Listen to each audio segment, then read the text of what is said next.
Imagine for a moment that you can master your thoughts, direct your energy, and transform your life with nothing but unwavering focus. In a world filled with distractions, what would happen if you could center your mind in such a way that it would allow you to achieve any goal you set for yourself? How far could you go if you could train your concentration to work in your favor in every aspect of your life?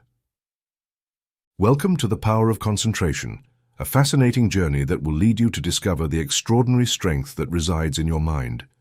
Through the wise words of Theron Q. Dumont, we will explore the secrets of one of the most powerful tools we possess, concentration. In this text, you will learn how to channel your attention, master your thoughts, and turn every action into a masterpiece of focus and determination. This is not just a book, it is a map to personal mastery, a practical guide that will help you harness the incredible potential that lies within you. From the pages of The Power of Concentration, you will discover how the mind, when properly trained, has the power to change the course of your life.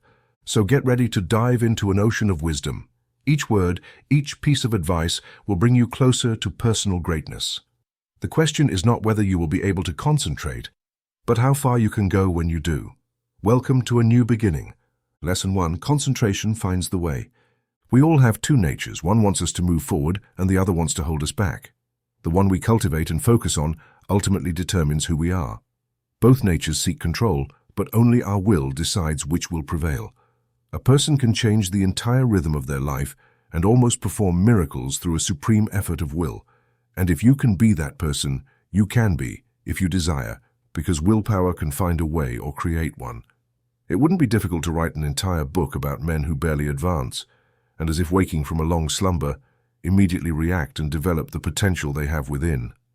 From that moment on, they transform into a different person. Only you can decide when that turning point will come. However, it must be clarified that allowing our divine or wild inner self to control us is a lesson. No one has to do anything they don't want to do. Therefore, one of these selves will guide your life only if you wish so. What we do is the result of our training. We are like clay, and we can be molded entirely by our willpower. Habit is a matter of acquisition. You hear people say he acts this way because he inherited this and that from this person or that. What they mean is that you only do what your parents did. It's often true, but there's no reason for it. A person breaks out of the mold the instant they master "I want." A man may have been a good-for-nothing his entire life, but as soon as that moment arrives, he begins to amount to something. Even the elderly have suddenly changed and done wonders. I missed my chance, one might say. That may be true, but with pure willpower, we can find a way for a new opportunity to present itself. It is not true that opportunities knock on our door only once in life. The reality is that they will never come looking for us. We must seek them out. What is often one man's opportunity was the loss of another. Today, the minds of men are in competition with one another, and their speed of action determines the outcome. While one man postpones the work he said he would do, another moves forward and gets it done. Although both had the same opportunity, one will complain. The path to success is like this. People read good books, but claim they don't benefit much. They don't realize that a book or any lesson course can only awaken their potential and encourage it to rise from their willpower. You can teach someone from now until the end of time, but that person will only know what they have learned from themselves. You can lead them to the source, but you can't make them drink. One of the most beneficial practices I know is to look for the good in everyone and everything, because it is always there. We encourage a person by highlighting their good qualities, and we also help ourselves by doing so.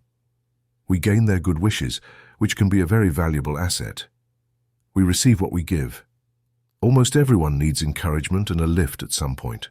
That's why get used to encouraging others. You'll discover that it's a wonderful tonic for both the encouraged and the encourager, as you'll receive uplifting thoughts in return. Life offers us the opportunity to improve, but whether we achieve it depends on how close we are to the expectations. On the first of every month, a person should sit and review their progress. If they haven't lived up to what's expected of them, they should discuss it and make a greater effort next time. The time we lose when we fall behind on what we plan to do does not come back. It's lost forever. We may find justifications for our delay, but most excuses are poor substitutes for action. Almost everything is possible, Our task may be difficult, but the harder it is, the greater the reward. What represents a challenge to us is what truly develops us. On the contrary, what only requires a small effort will lead us to use very few of our faculties, and it will produce a small harvest of achievements. So don't shy away from a difficult task, because accomplishing it often brings us more benefits than a dozen minor successes. I know that any man willing to pay the price can succeed. The price is not money, but effort. The first essential quality for success is doing something, being something. The second is learning to do it. The next is putting it into practice. The man most capable of achieving any goal is the one with an open mind. That man who has acquired knowledge that, although not specific to the case at hand, has value in any context. Therefore, the man who wants success must be liberal. He must acquire all the knowledge he can. He must be well educated, not just in one area of his business, but in the entire tree that constitutes it. Such a man achieves success. The secret to success is always striving to improve yourself, wherever you are, whatever your position. Learn all you can. Don't focus on what little you can do, but on how much you can do. A man like this will always be in demand because he gains a reputation as a go-getter. There's always room for him because visionary companies won't let someone with this profile leave their job if they can avoid it. The man who reaches the top is the hard-working, courageous, and diligent one, not the timid, insecure, and reluctant one. It's rare for someone without experience to be put in a position of responsibility and power. The selected person is the one who has accomplished something, achieved results in some area, or taken the initiative in their department.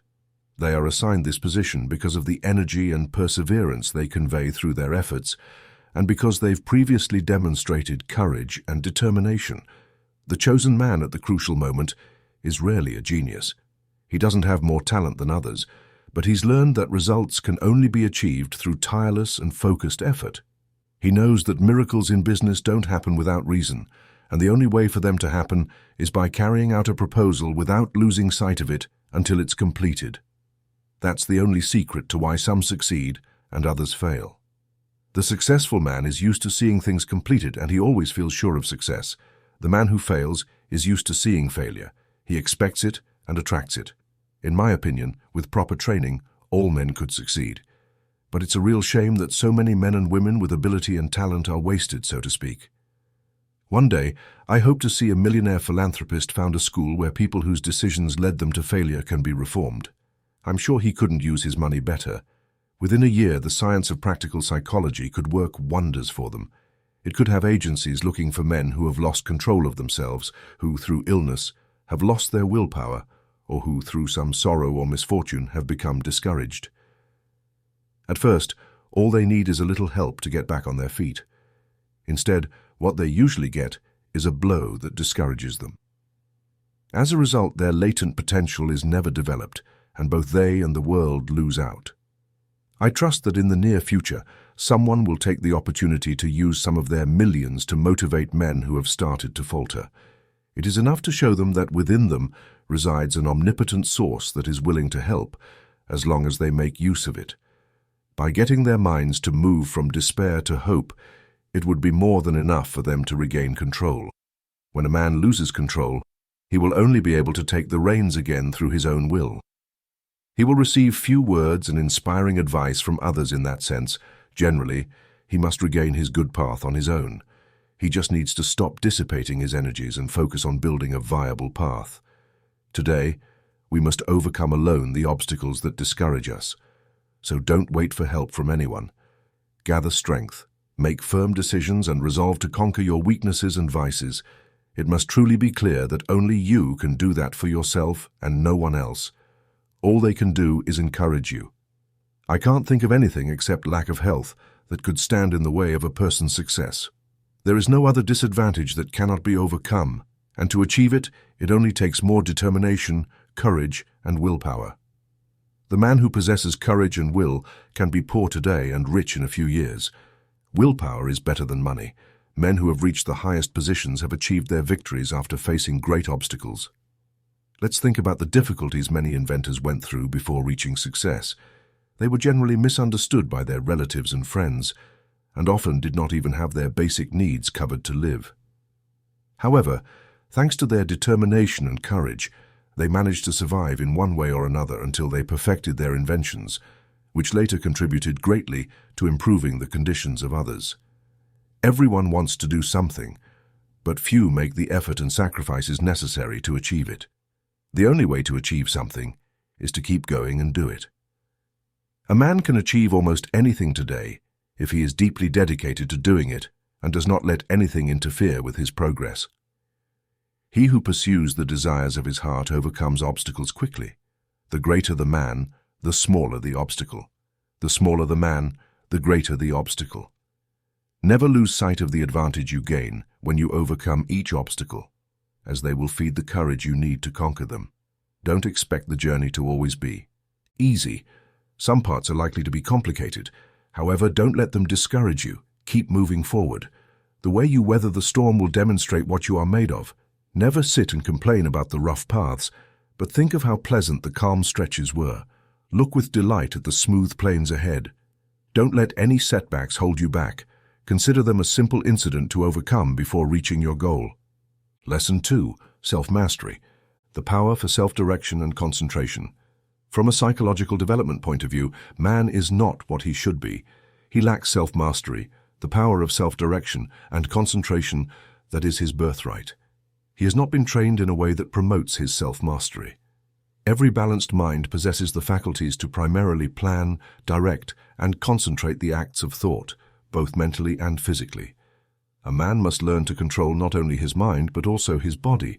When the faculties for self-regulation have not received any kind of training, the person's impulses, passions, emotions, thoughts, actions, and habits suffer from a lack of regulation.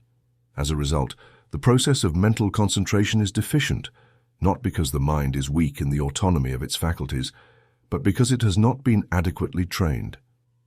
When the faculties for self-regulation are underdeveloped, impulses, appetites, emotions, and passions tend toward recklessness.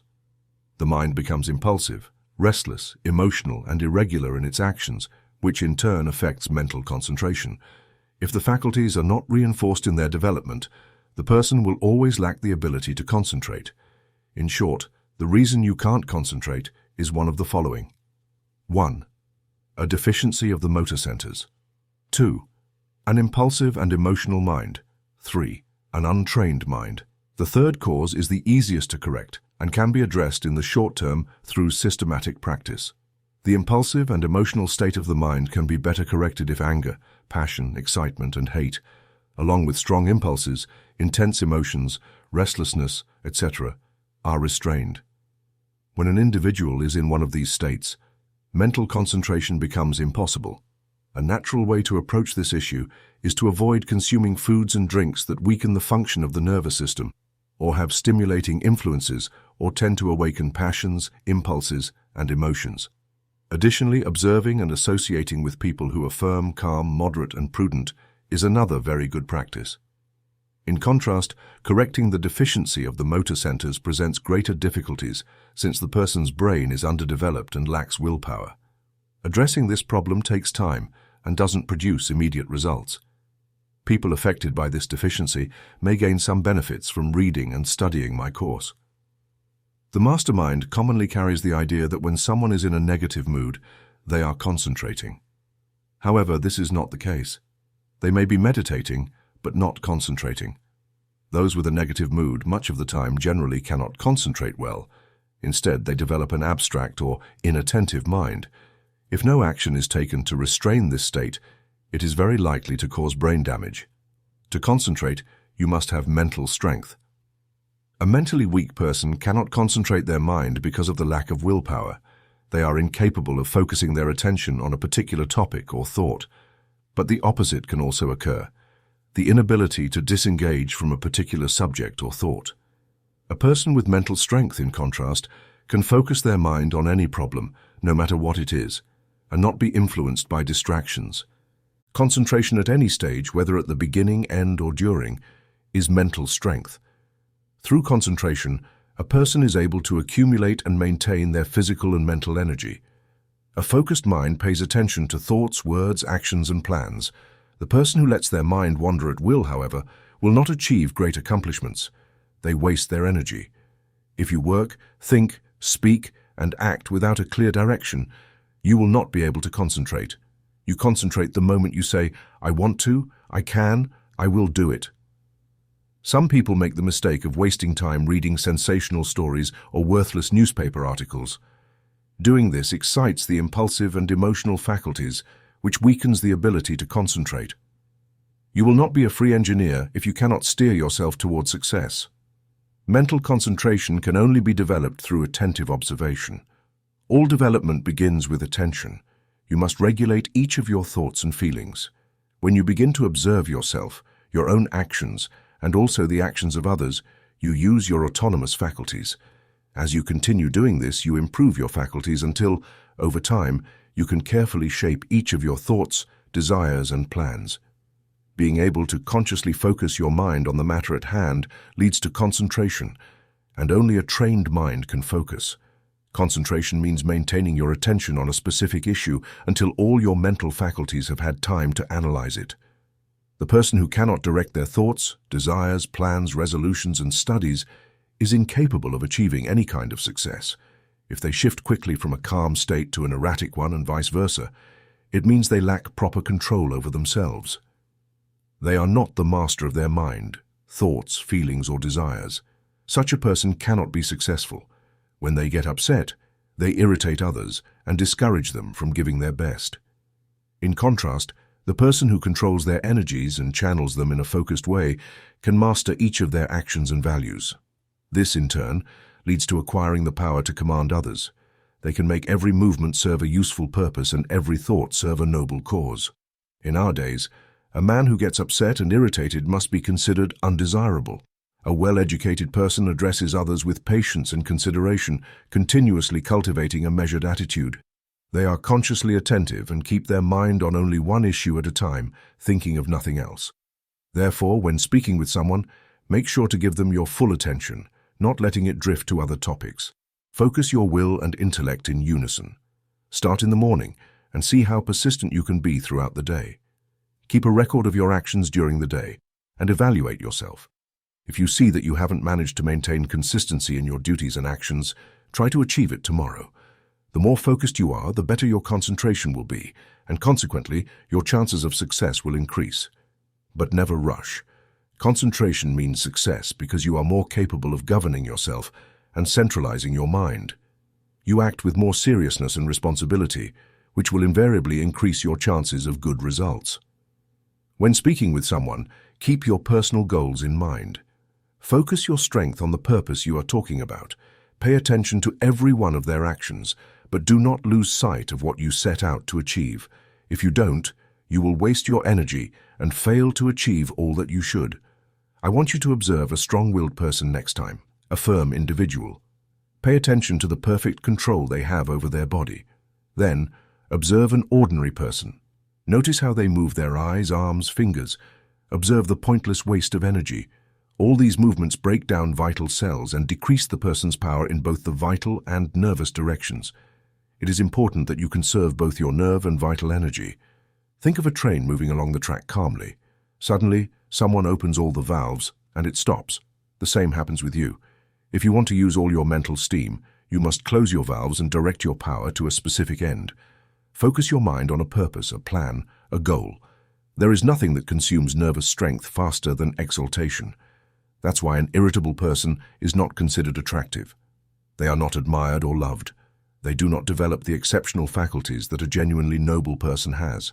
Anger, sarcasm, and exaltation weaken you. In this sense, someone who allows themselves to become exalted will get nervous over time because they waste their nerve force and vital energy. When the mind is properly concentrated, all the energy from each microscopic cell is directed toward one channel, and then a powerful personal influence is generated. Everyone has millions of tiny trembling cells, and each has a center where life and energy are stored and generated. If you preserve and control this energy, instead of wasting it, you will stand out. Otherwise, not only will you be unable to do so, but you also won't succeed. Just as it is impossible for a steam engine to work with all its valves open, it is also impossible for you to reach your maximum speed if you waste your energy. Every neuron in the gray matter of the brain is a psychic center of thought and action. Each one generates pulses of a certain type of intellectual force. When this force, your thoughts and movements, are controlled by a moderate, systematic and focused mind, it results in vitality, health and attraction. Muscles, bones, ligaments, feet, hands, nerves, etc. are agents to carry out the commands of the mind. The sole purpose of the faculties of willpower is to move the physical mechanism as energy travels through the wiring of nerves and muscles. So, if you exert voluntary control over these messages, impulses, thoughts, emotions, physical movements, and physical instruments, you will develop your faculties of self-mastery, and in proportion to that, your power of concentration. Any exercise or work that stimulates the mind and senses, that activates emotions and appetites, that confuses, terrifies, or excites, weakens the power of concentration. That's why all kinds of excitement are bad.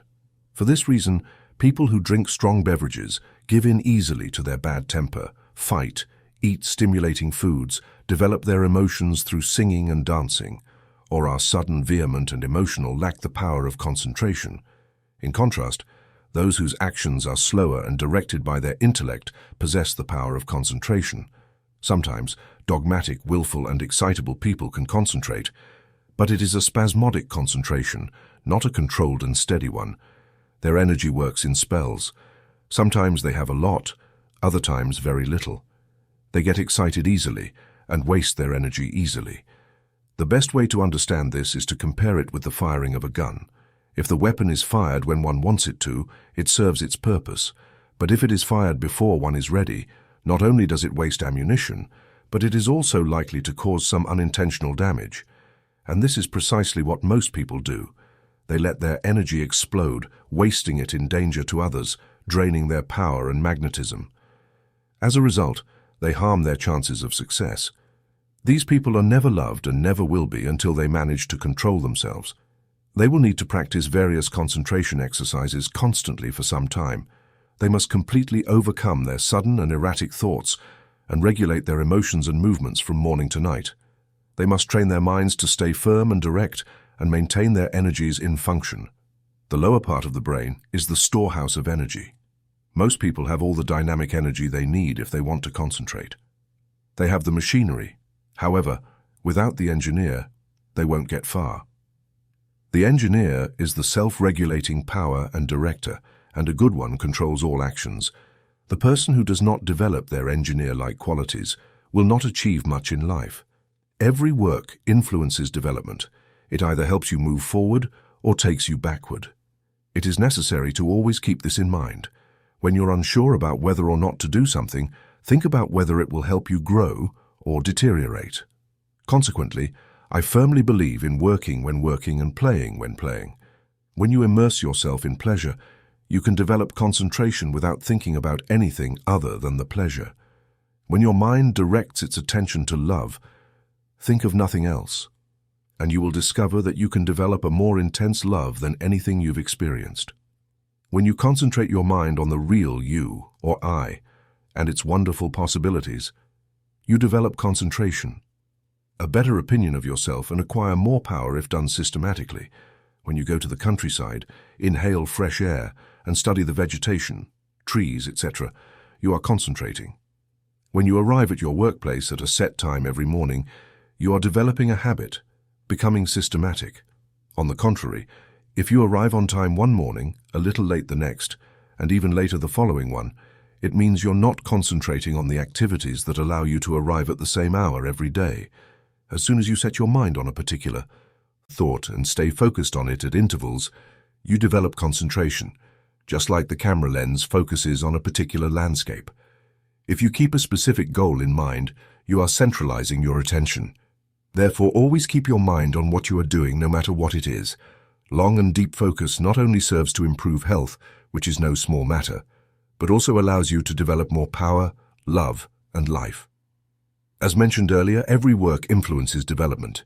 You may think it's absurd to try to develop concentration by doing muscle exercises, but don't forget that the mind is associated with the nerves and muscles. When you stabilize your nerves and muscles, you stabilize your mind. But if you let your nerves become agitated, your mind will become erratic, and you won't be able to control where you direct your attention, which, in other words, is concentration. Everyone continuously receives impulses that need to be directed and controlled if they want to lead a life of success. Therefore, a person must control the movements of their eyes, feet, fingers, etc., and also their breathing. Slow, deep, and prolonged breathing has marvelous value. It stabilizes circulation, the pumping of the heart, muscles, and the nerves of the mind. If the heart is agitated, circulation is irregular. When pulmonary action is irregular, the mind becomes unstable and unfit for concentration. In other words, controlled breathing is very important as the foundation of physical health. You must not only concentrate your mind, but also the actions of your eyes, ears, and fingers. Each contains miniature minds, which are controlled by the master engineer. You will develop much faster if you are aware of this. If you have ever associated with great men or read their biographies, you'll find that they often let others speak. It's much easier to talk than to listen. There's no better exercise for concentration than paying attention when someone speaks. Besides learning what they say, you can develop both mentally and physically. When you shake someone's hand, think that your hand contains hundreds of individual minds, each with its own intelligence, demonstrating personality, as long as you put your feeling into the handshake. If you shake hands with indifference, it shows shyness, lack of strength, and lack of personality. A very weak and stiff handshake suggests that the person has an unaffectionate nature, without passion or attraction. When the handshake is the opposite, so is the person's nature. A person without love is not attractive, and they show it with their handshake. When two developed souls shake hands, their handshakes are never light. A shiver runs through their bodies when the two currents meet. The love awakens both the positive and negative currents of nature. If there is no love, life loses its charm. The hand immediately stops conveying anything when love is flourishing. Therefore, you must study the art of the handshake and develop your social affections. A person who loves their own reflects love. One who hates reflects hatred. A person of bad character, with little or no disposition, bad thoughts and feelings, is erratic, eccentric, and whimsical. When you feel irritable, pay attention to your breathing, and you will learn a valuable lesson. Compare it with your breathing when you're happy, when you harbor hatred, when you feel in love with everyone, and when noble emotions excite you. When you're filled with goodness, you breathe an abundant supply of oxygen into your lungs, and love fills your soul. Love develops a person physically, mentally, and socially. Breathe deeply when you are happy, and you will gain strength and vigor. It will stabilize your mind, develop your concentration power, and make you attractive and powerful. If you want to get more out of life, you must think more about love. If you don't feel true affection for something, then you lack feeling, sweetness, and attraction. Therefore, awaken your loving affections voluntarily and step into a fuller life.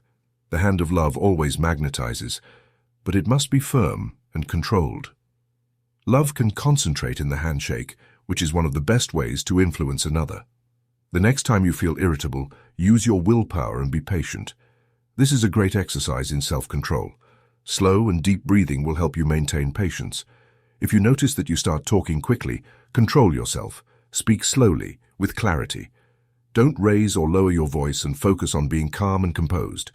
You will improve your concentration power. When you meet people of importance, adopt a calm attitude toward them. Always do this. Observe them, and also observe yourself. Static exercises develop motor skills and increase concentration power. If you feel irritable, nervous, or weak, stand tall with your chest out and take a deep breath. You will see that your irritability disappears and a quiet calmness takes over. If you are used to associating with nervous, irritable, angry, restless, dogmatic, and unpleasant people, avoid them. They will weaken any resistance you have. Any exercise that helps you control your ears, fingers, eyes, and feet will help stabilize your mind. When your eye is stabilized, your mind is too. One of the best ways to study a person is to observe their physical movements, because actions are the expression of the mind. Action is exercised just as the mind behaves. If the mind is uneasy, still, erratic, or unstable, its actions are carried out accordingly. When the mind is serene, the action is serene. Concentration means having control over both the mind and the body. One cannot ensure control over one without the other. Many people who seem to lack ambition actually have lazy minds. They are constant, patient, and seemingly have good self-control. But this doesn't mean they are capable of concentrating.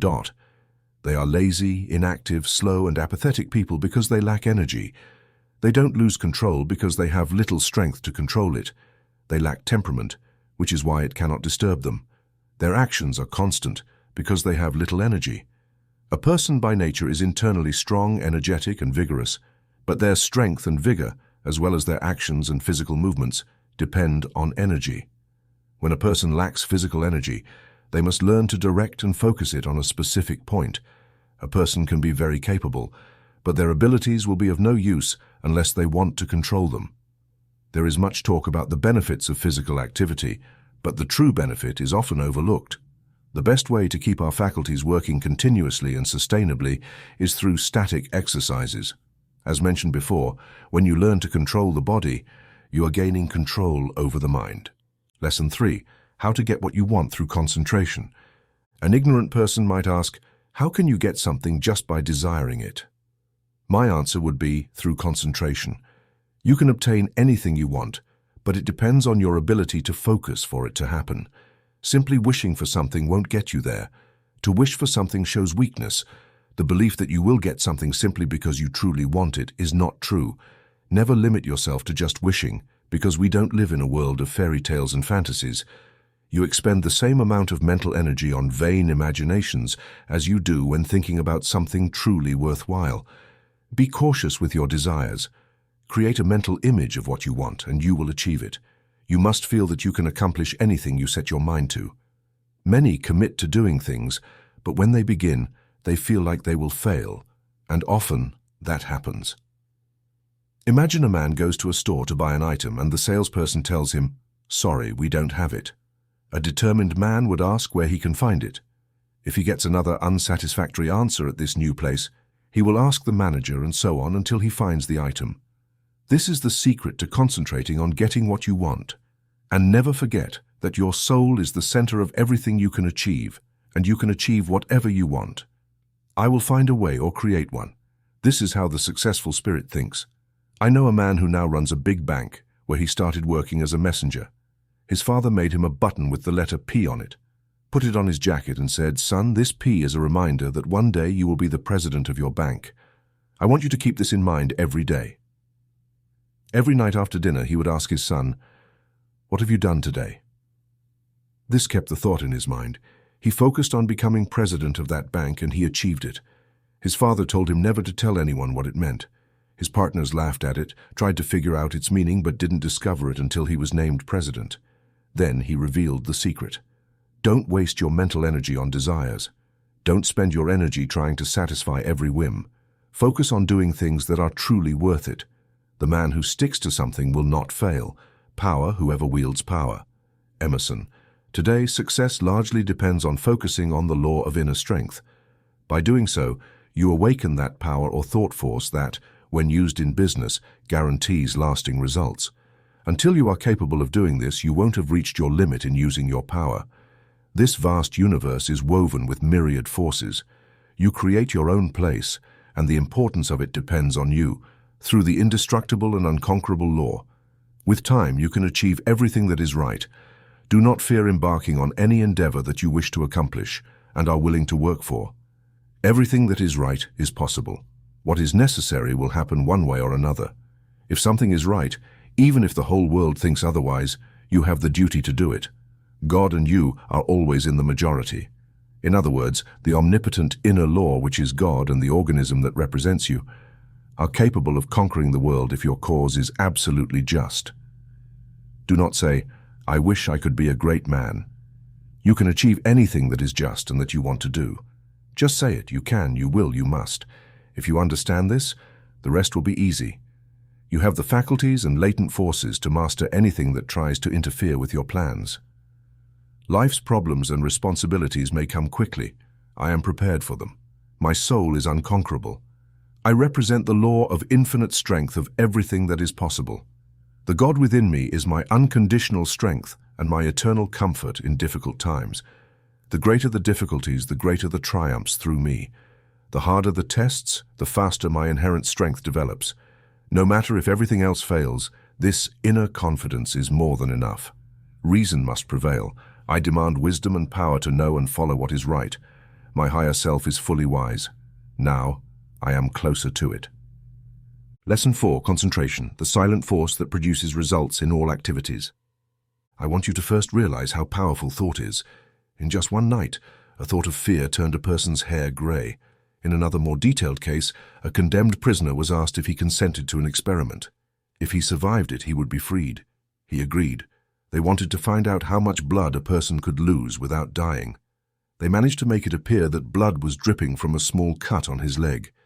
It was so tiny that hardly any blood came out.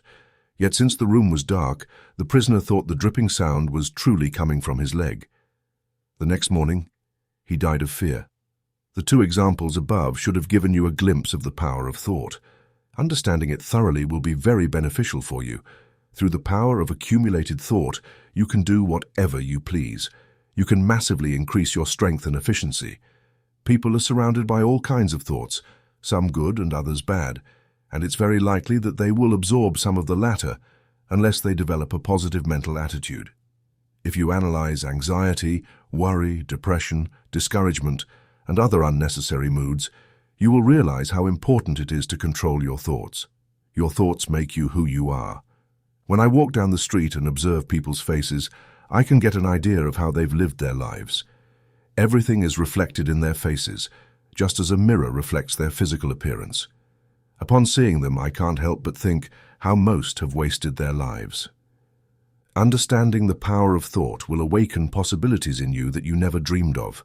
Never forget that your thoughts shape your surroundings, your friends, and as your thoughts change, so will these. Isn't this a practical lesson to learn? Good thoughts are constructive, bad thoughts are destructive. The desire to do good carries great power. I want you to understand the importance of your thoughts and how to make them useful. Understand that they are transmitted to you and influence you through invisible threads. If your thoughts are noble in nature, you will attract like-minded people and be able to help yourself. If your thoughts are malicious, you will attract malicious people who try to deceive you. If your thoughts are correct, you will convey confidence to your interlocutors. As you gain the good opinion of others, your confidence and strength will increase. You will soon recognize the wonderful value of your thoughts and how serene you can remain, even in difficult circumstances. These thoughts of righteousness and goodwill align you with those who have presence in the world and can provide help when you need it. Almost everyone needs it at some point. Now you may understand why it is so important to focus your thoughts on the right channels. It's essential for people to trust you. When two people meet, they don't have time to search for each other. They accept one another according to their instincts, which they often trust. When you meet someone, their attitude may raise some suspicion. You may not know why, but something tells you, don't deal with them. If you do, you will regret it. Thoughts lead to actions, so be careful with your thoughts, for they will shape your life. A spiritual force is always available to your thoughts. When you are worthy, you can attract all the good without having to make a great effort. The rays of the sun illuminate our gardens, but we can plant trees that obstruct their path. There are invisible forces that act silently, ready to help you as long as you don't intercept them with your actions and thoughts. You reap what you sow.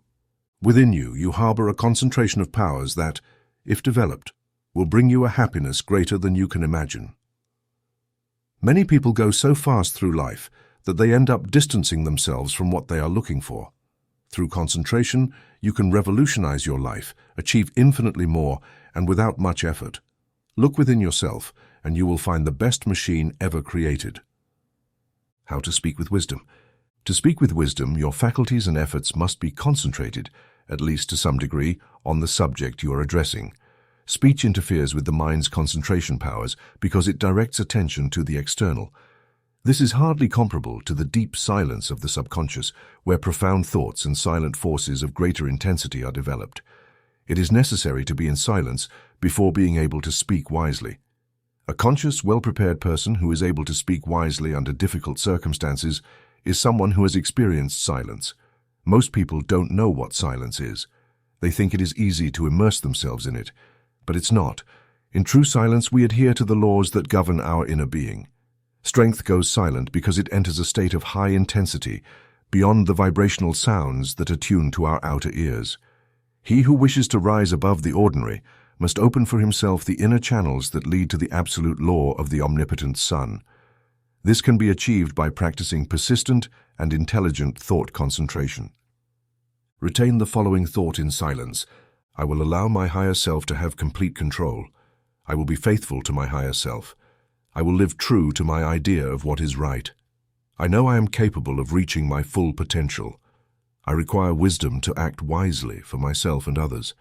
In the next chapter, I will talk to you about the mysterious law that unites all humanity through the power of cooperative thought. Lesson 5. How concentrated thought unites all of humanity. It is in your power to make all your desires come true. Success is the result of your way of thinking. Next, I will show you how to think to succeed. The power to govern and attract success resides within you. The barriers that prevent this are under your control. You have unlimited power to think, which is connected to your omniscient nature. Success is the result of certain moods or ways of thinking. You can control these moods, produce them at will. From a simple atom, you have evolved into what you are because you possessed the power to think. This power will never leave you. It will continue driving you until you reach perfection. As you progress, new desires awaken in you that can also be fulfilled. The power to govern resides within you, just as do the barriers that prevent it. These are the barriers of ignorance. Concentrated thought will achieve results that may appear impossible. It will make your most cherished ambitions come true while breaking the limits. New ambitions will arise. You begin to build conscious thoughts through deep concentration. By doing so, you connect with omnipotent thoughts. If you are aware of this, you will completely eliminate the belief in your limitations and at the same time drive away fear and other negative, destructive forces that constantly operate against you. Instead, you will establish a strong determination that all your activities will succeed. When you learn to concentrate and strengthen your thoughts in this way, you control your beliefs, which in turn help you shape your physical environment. You become the master of your circumstances and the ruler of your kingdom. It is very easy to surround yourself with both what you want and what you don't want in life. Your will decides this. There are no walls that prevent you from achieving what you want, as long as it is right. If you choose something wrong, you oppose the omnipotent plans of the universe, and thus deserve to fail. But if you base your desires on justice and goodwill, you benefit from the benevolent powers of universal currents. Instead of facing an obstacle, you can secure definitive success. Although it may not seem clear at first, don't be misled by appearances. Focus on an unshakable belief in ultimate success. Make your plans carefully, ensuring they don't go against the current of universal justice. Remember to keep fear and anger, which are destructive and opposing forces, under control as much as possible. There is no power that equals the sincere conviction that your cause is just, and the belief that your thought harmonizes with the divine laws of thought. You may feel capable of achieving results for a while, even if your cause is unjust, but these will be temporary. In due time, you will have to tear down the structure of your thoughts and build on the true foundation of righteousness. Plans that are not based on truth produce discordant vibrations and are thus self-destructive. Never try to build if you are not sure you can do it well. Otherwise, it will be a waste of time. You can temporarily set aside your desire to do what is right, but its vibrations will interfere with your unjust plans until you are forced to return to the righteous path of power. All just causes triumph in time, even though they may fail for certain periods. If you delay a moment when everything seems against you, silence your fears, drive away all destructive thoughts, and preserve the dignity of your moral and spiritual life. Where there is a will, there is a way. The will can carve a path if given the opportunity to be assisted by auxiliary forces. The more it develops, the higher the path it will lead you to. When everything seems dark and discouraging, you must show what you are made of. Rejoice that you can control your moods, keep them calm, serene, and shining, as if prosperity belongs to you. Be constant in sowing the thought of success, having absolute confidence that the sun will not stop shining and will produce a generous harvest in one season. It is not always necessary to think about the success of an activity while you are carrying it out. When the body is at rest, the mind has greater freedom to capture new ideas that push the opportunity you are seeking. Thus, when you are carrying out a task, you will be thinking about the channels you previously built and won't need to do the work again in a negative mood. Intuitions are more active since thoughts are not controlled at will. However, everything we do must have the approval of intuition. When you are in a negative mood, you attract thoughts of a similar nature through the law of affinity. For this reason, it is very important to form thoughts of a successful nature so that you can have the same effect. If you have never studied this topic, it may all seem absurd. However, it is a fact that there are thought currents that infallibly attract thoughts of a similar nature. Many people who think about failure actually attract it due to their worries, anxieties, and over-efforts. These thoughts are destined for failure. When you learn the laws of thinking and focus only on good, truth, and success, you will progress with less effort than ever before. There are forces that can help the mind that are barely imagined by the average person. When you believe more in the value of thought and its laws, you will be guided correctly, and your work achievements will multiply. The following method can help you better control your thoughts. If you cannot control your fears, just tell your weak determination, "Do not hesitate or fear, because I am not alone. I am surrounded by invisible forces that will help me eliminate everything that seems unfavorable." Soon you will have more courage. The only difference between the fearless person and the fearful one lies in their will, in their hope. So if you lack success, believe in it, expect it, and claim it. You can use the same method to strengthen your thoughts of desire, aspiration, imagination, expectation, ambition, understanding, confidence, and security. If you feel anxious, angry, discouraged, undecided, or worried, it is because the higher powers of your mind are not cooperating with you. You can direct and organize them with your will in such a way that your moods change as you wish, not as circumstances affect you. Not long ago, I was asked if I recommend focusing on what you eat or on what you see while walking.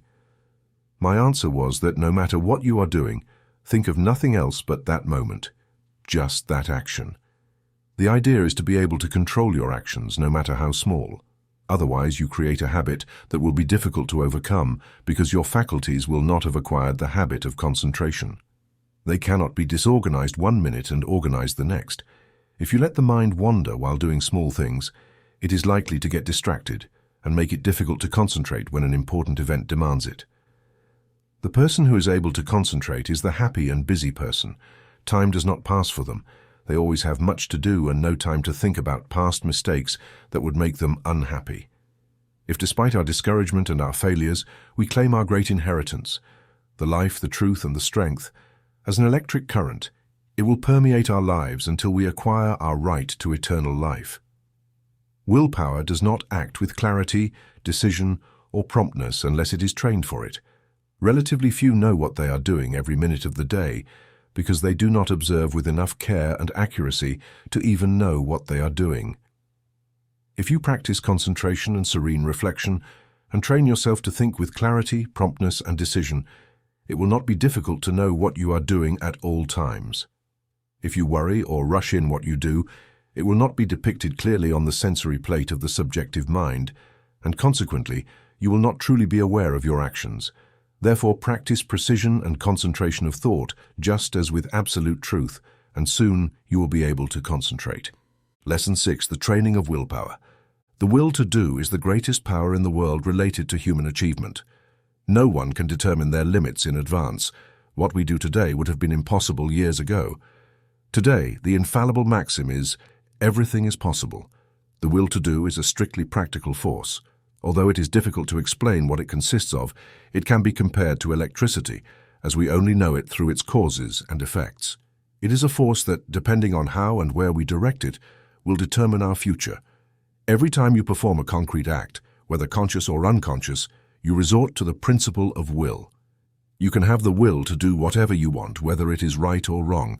Therefore, the way you use it will make a big difference in your life. Every person possesses a certain will to do. It is the inner energy that controls all conscious actions. What you want to do directs your vital forces. It is the cause of all your habits, both good and bad. It improves or harms your social condition. Your will is related to all ways of knowledge, all activities, and all achievements. Perhaps you know of cases where people have demonstrated extraordinary strength under certain situations. For example, a fire in a farmer's house. His wife, who was inside the house at that time, had no one nearby to help her carry her belongings. She was a fragile woman and was often considered weak. However, she was able to carry objects that later required 3 men to carry. It was her will to do that allowed her to achieve her goal. The intellect is nothing more than the will to do small things with infinite pain. Small things well done open the doors of opportunity to greater things. Will achieves its greatest results through activities that arise from concentration. By acquiring the ability to pay attention voluntarily, it reaches a point where we can direct it wherever we want and keep it focused until we achieve our goal. Your willpower becomes powerful when you learn to use it. Almost anything can be achieved through its proper use. It is more powerful than physical strength because, in addition to being used to control that force, it is also possible to control mental strength and moral strength with it. Very few possess a perfectly developed and balanced willpower. Those who have it easily crush their weak qualities. Therefore, study yourself carefully, find out what your greatest weakness is, and use your willpower to overcome it. In this way, you will eradicate your defects one by one until you build a strong character and personality. Keep the following rules in mind if you want to improve. When you have a desire, think if it is good for you. If it is not, use your willpower to dispel it. On the other hand, if it is a just desire, employ your willpower to overcome all obstacles in your way and ensure you take possession of your coveted good. Avoid slowness in decision-making. It is a weakness of willpower. You know you should do something, but you delay it due to lack of determination. It is easier not to do it than to do it, but your conscience keeps telling you to do it. This slowness in deciding is one of the reasons why the vast majority of people fail. Those who succeed have known how to seize opportunities by making quick decisions. This power of will can be used to obtain culture, wealth, and health. As a special tip for the next week, try to make quicker decisions in your small daily matters. Set the time you wish to wake up and wake up at that time, not a minute later. Do everything you must do at the set time or ahead of schedule. Of course, you will want to give due attention to important matters, but you will acquire the skill to make decisions in those cases. If you start with small matters, never give in to procrastination. Make immediate decisions, even at the risk of making the wrong one. Practice this for a week or 2 and see your improvement. Take the initiative.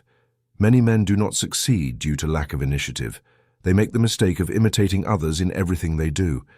We often hear the expression, "He seems quite smart, but he lacks initiative." For them, life is a relentless routine. Day after day, they must follow the same monotonous series of obligations. In contrast, those who manage to do so use their initiative to achieve a fuller life. Lack of initiative, the lack of this power to think and act for ourselves, is the main cause of poverty. You are as good as anyone. You have willpower, and if you use it, you can claim your share of life's luxuries. Do not depend on anyone else to help you. We must fight our own battles. Everyone loves a hero and despises a coward. Each person's problems are different, so I can only say, analyze your opportunities and conditions, study your natural abilities, make plans to improve, and put them into action. Now, as I mentioned earlier, don't just say, "I will do this and that," but also make it happen. Make a clear plan, not a vague one, and don't give up until your goal is fulfilled. If you follow these suggestions with the seriousness they deserve, you will soon notice amazing results and your life will change completely. "By my willpower, I dare to do what I want," is an excellent motto for someone with clear motivations. You will find that this affirmation has a very real effect. Revive and concentrate the spirit of perseverance, for with it you will triumph. Many reach a certain point and give up without realizing that if they had persevered a little longer, they would have succeeded. Several people have a lot of initiative, but instead of concentrating it in one channel, they spread it across several, which causes it to dissipate until they lose their drive. Develop more determination, which is nothing but the will to do. When you start doing something, stick with it until you get results. Of course, you must first look ahead and see where the end leads. You must select a path that leads somewhere, not nowhere. The journey must produce some substantial effect. Many young people have the problem of jumping into a particular project with no clear end in sight. The most important thing is not the beginning, but the end of the journey. Every small step should bring you closer to the goal you set before starting your work. The lack of perseverance is nothing more than the lack of the will to do. It takes the same energy to say, "I will continue," as it does to say, "I will quit." The moment you say the latter, you shut off your motivator and your determination disappears. Every time you let it break, you weaken it. Don't forget that at the very moment you notice your determination starting to weaken, concentrate on it and make it continue working with pure willpower. Never try to make a decision when you're not at peace. If you're in a bad mood, you'll probably say things you'll later regret. When a person is angry, they follow their impulses more than their reason. No one can expect to achieve success if they make decisions when they do not fully control their mental strength. Therefore, follow the rule of making decisions only when you are in optimal condition. If you have a temperament that gets easily unbalanced, you can control it quickly with the simple rule of counting backward. Counting backward requires concentration, and thus you quickly regain calm. This way you can break the habit of a bad temper. It will do you good to reflect on what you said and thought the last time you were angry. Persevere until you see yourself as others see you. I recommend that you write the situation as a story and then sit down to judge the character who played your role. To conclude this lesson, I will give you some special instructions to develop the will to do. While it is a kind of mental energy, it requires the right mental attitude to manifest itself. We hear about people who have a wonderful willpower, but this is actually incorrect. It should be said that they use their willpower, while others keep it as a latent force. I want to make it clear to you that no one monopolizes willpower. There is plenty for everyone. Willpower is simply an accumulation of mental energy, the power to concentrate on a specific point. Therefore, you should not think that person has a stronger will than you, because each person receives the precise amount of willpower they demand. You don't need to develop it if you consistently use all that you have, but don't forget that how you use it will determine your destiny to a great extent. Your life is shaped by how you use your willpower. If you don't use it properly, you won't have independence or firmness. You will be unable to control yourself and will become a mere machine at the disposal of others. It is more important to learn to use the will than to develop the intellect. The person who has not learned to use their willpower rarely makes decisions for themselves. Instead, they allow others to decide their actions. They fluctuate from one opinion to another and, of course, achieve nothing extraordinary. On the other hand, their counterpart with trained willpower takes their place among the world's leaders. Lesson 7. Concentrated mental demand. Mental demand is a powerful force for achievement. The attitude of the mind is reflected in the expression on our face, determines our actions, changes our physical state, and regulates our life. I will not attempt to explain here the silent force that achieves results. You want to develop your mental power to achieve what you seek, and that's what I want to teach you. There is a wonderful power and possibility in concentrated mental demand. Like all other forces, it is governed by laws and can be exponentially increased through constant and systematic effort. Mental demand must be directed by each power of the mind. All possible elements must be used to materialize the demand. You will be able to desire something so intensely that you will exclude any distracting thoughts. When you practice this singular concentration until you achieve your goal, you will have developed a will capable of achieving anything you desire. If you only have the ability to do what is considered ordinary, you will be part of the mediocre. As soon as you surpass others, even if it is in a comparatively small measure, you will be labeled as a life winner. Therefore, if you want to stand out, you must achieve something beyond the average. It is easy to do if you concentrate on what you want and give your best effort. The runner with the longest legs or the strongest muscles does not necessarily win the race. It's the one who desires the victory most strongly. The best way to understand this is to think of an engine. Once started very slowly, the engineer gradually accelerates until reaching the limit. Then the engine reaches its maximum speed. The same happens with two runners. They start at the same pace, and gradually their desire to go faster increases. The one who has desired it more intensely may surpass the other by just a fraction of an inch, but they will be the one who takes the laurels. The men considered winners in the world have not always been men with great physical stature.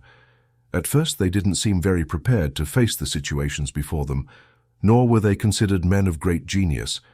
However, they reached success through their determination to achieve results without allowing any setbacks to discourage them or any difficulties to frighten them. Nothing could divert them or dissuade them from their determination. They never lost sight of their goal. In all of us exists this silent force of amazing power. If developed, it helps us overcome seemingly insurmountable adversities. It constantly drives us to achieve greater accomplishments. The more we know it, the better strategists we become.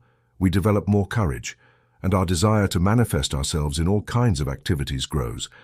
No one will ever fail if they are aware of this silent inner force that controls their destiny.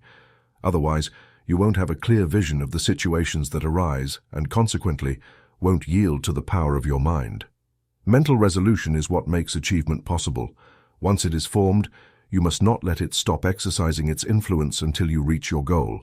For plans to work, it will sometimes be necessary to use all mental strength, patience, perseverance, and all the indomitable forces within you.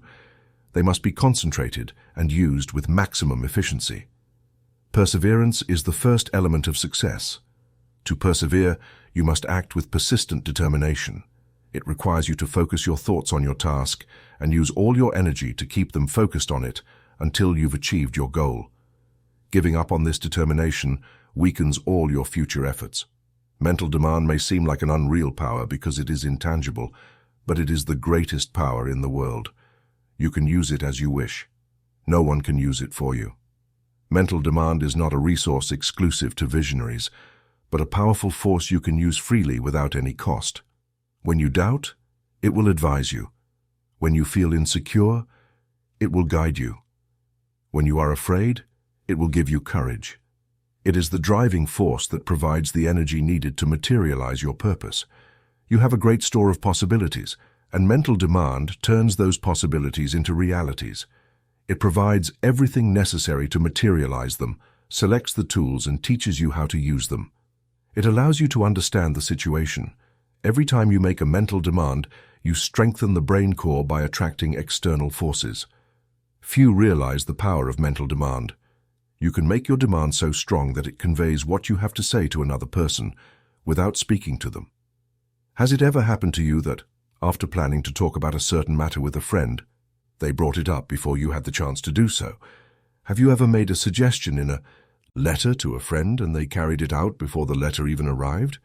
Have you ever wanted to talk to someone, and at that precise moment, they appeared or called you on the phone? I've had many responses like this just by thinking, and I'm sure you and your friends have experienced it too. These two situations are not coincidences or accidents. They are the result of a mental demand triggered by strong concentration. The person who never wants anything achieves little. Demanding with determination is the first step to getting what you desire. The power of mental demand seems absolute, an unlimited supply when it manifests, causing the necessary conditions and opportunities to materialize in order to achieve the goal. Do not think that I overestimate the value of mental demand. It provides a full life when used only for just purposes. However, once you make a mental demand, don't let it waver. If you do, the chain that connects you to your desire will break. Take the necessary time to lay a firm foundation so that not a single element of doubt slips in. The moment you harbor doubt, your demand loses part of its power, and once lost, it's difficult to recover. Therefore, whenever you make a mental demand, stay firm in it until your need is fulfilled. And I think it's necessary to repeat that the power of mental demand is not exclusive to visionaries. It is simply a concentrated power that anyone, including you, can use. It is not a supernatural power, but it requires the development of the brain core with strong, resolute determination, which ensures a result. No one will progress significantly until they recognize this force within themselves. Whoever has not noticed it has not had much success in life. It is this subtle force that distinguishes one person from another. It is this force that develops a strong personality. If you want much, you must demand much. Once you have made your demand, anticipate its fulfillment. It depends on us. We are rewarded according to our efforts. The power of mental demand can give us what we desire. We become what we decide to be. We control our own destiny. Adopt the right mental attitude, and according to your ability, you will achieve success. Every man of average skill, the ordinary man you see around you, can be truly successful, independent, free of worries, his own master, if he can manage to do two things. First, always remain dissatisfied with what he is doing and with what he has achieved. Second, develop in his mind the belief that the word impossible was never his intention. Develop in your mind the confidence that allows the mind to use its power. Many, especially older men, ask, how can I develop this self-confidence in my brain? How can I, after months and years of discouragement and dull laboriousness, conceive and suddenly carry out a plan to do something that makes life worthwhile and changes the monotonous routine?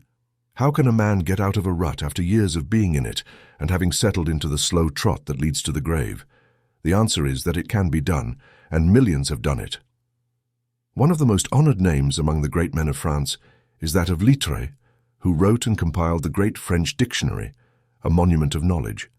He is the man whose place among the 40 immortals of France was taken by the great Pasteur when he was elected a member of the Academy. Littré began the work that made him famous when he was over 60 years old. Lesson 8. Concentration gives mental poise. You will see that the man who concentrates is well poised, while the one who lets his mind wander gets easily disturbed. In this state, wisdom does not pass from the subconscious storehouse to consciousness. There must be mental stillness for the two consciousnesses to work in harmony. When you are able to concentrate, you have mental peace. If you are in the habit of losing your poise, get used to reading literature that has a soothing power. The moment you feel you're losing your poise, say peace, and then hold this thought in your mind, and you will never lose self-control. There can be no perfect concentration until there is mental peace. So keep thinking of peace, acting in peace until you are at peace with everyone, because once you reach this state, there will be no problem concentrating on anything you desire. When you have mental peace, you are not shy, anxious, fearful, or rigid, and you do not allow any disturbing thoughts to influence you. You set aside all fears and think of yourself as a spark of divine being, as a manifestation of the unique universal principle that fills all space and time. Think of yourself as a child of the infinite, possessing infinite possibilities. Write on a piece of paper, I have the power to do and be whatever I wish to do and be. Keep this mentally before you, and you will find that the thought will greatly help you achieve success. Today you must concentrate, but do not become a slave to concentration and bring your work home. As surely as you do, you will burn your vital forces at both ends, and it will then burn out much sooner than expected. Many men become so absorbed in their work that when they go to church, they do not listen to the preacher because their minds are on their business. When they go to the theater, they do not enjoy it because their business is on their minds. When they lie down, they think about their work instead of sleeping, and they wonder why they can't sleep. This is the wrong kind of concentration, and it is dangerous. It is involuntary. When you are unable to get something out of your mind, it becomes unhealthy, because any thought continuously held causes fatigue in the body. It is a great mistake to let a thought govern you instead of you governing it. Those who do not control themselves will not succeed. If you cannot control your concentration, your health will suffer. So never get so absorbed in something that you cannot set it aside and focus on something else. This is self-control. Concentration is giving attention to a chosen thought. Everything that passes before your eyes makes an impression on the subconscious mind. But unless you pay attention to something specific, you will not remember what you saw. For example, if you walk down a busy street without seeing anything that particularly catches your attention, you won't be able to recall anything you saw. You only see what draws your attention. If you work, you only see and remember what you are thinking about. When you concentrate on something, you absorb all your thought into it. Self-study is valuable. Everyone has some habits that can be overcome through concentration. Let's say, for example, you have the habit of complaining or finding faults in yourself or others, or imagining that you do not possess the ability of others, or feeling that you are not as good as someone else, or that you cannot trust yourself, or harboring any similar thought or thought of weakness. These should be set aside, and in their place, put thoughts of strength. Remember that every time you think you are weak in some way, you are making yourself weak by thinking you are. Our mental conditions make us what we are. Observe yourself and see how much time you waste worrying, being restless, and complaining. The more you do this, the worse you will feel. The moment you are aware that you have a negative thought, change it immediately to a positive one. If you start thinking about failure, switch to thinking about success. You have the germ of success inside you. Protect it just like a laying hen with eggs, and you can make it a reality. You can make those you come into contact with feel like you do because you radiate vibrations based on how you feel, and your vibrations are felt by others. When you focus on something specific, you direct all your vibrational rays toward it. Thought is the directing power of all the vibrations of life. If a person enters a room full of people and feels insignificant, no one would know they were there unless they saw them. And even if they did, they wouldn't remember seeing them because they weren't drawn to them. But if they enter the room feeling magnetic and focus on this thought, others will feel their vibration. So remember that the way you feel can make others feel it. This is the law. Become a concentrated dynamo from which your thoughts vibrate to others, and then you will be a power in the world. Cultivate the art of feeling, because as I said before, you can only make others feel what you feel. If you study all the great figures of history, you will see that they were enthusiastic. First, they were enthusiastic themselves, and then they knew how to awaken enthusiasm in others. It is latent in everyone. It is a wonderful force when awakened. All public figures must possess it to succeed. Cultivate concentration. Set aside an hour of your day to converse with your soul with sincere desire and a contrite heart, and you will be able to achieve what you have meditated on. This is the key to success. Think, speak, and act as you wish to be, and you will become what you desire to be. You are what you believe you are, and not what you seem to be. You can deceive others, but not yourself. You can control your life and actions as you can control your hands. If you want to raise your hand, you must first think of raising it. If you want to control your life, you must first control your thoughts. Easy to do, right? Yes, if you focus on what you think, because only he who says he will do it can ensure concentration. To this question, the first and last answer must be interest and a strong motive. The stronger the motive, the greater the concentration. Successful lives are concentrated lives. The totally helpless crowd, which sooner or later has to be helped by charity, are those who were never able to concentrate and who have become victims of negative ideas. Train yourself to centralize your thinking and develop your brain power and increase your mental energy. Or you can be a lazy person, a wanderer, a quitter, or a sleeper. It all depends on how you concentrate or centralize your thoughts. Your thought then becomes a fixed power, and you won't waste time thinking about something that will not be good for you. You choose the thoughts that will be the means of bringing you what you desire, and they become a material reality. Everything we create in the world of thought will materialize someday. That is the law. Don't forget it.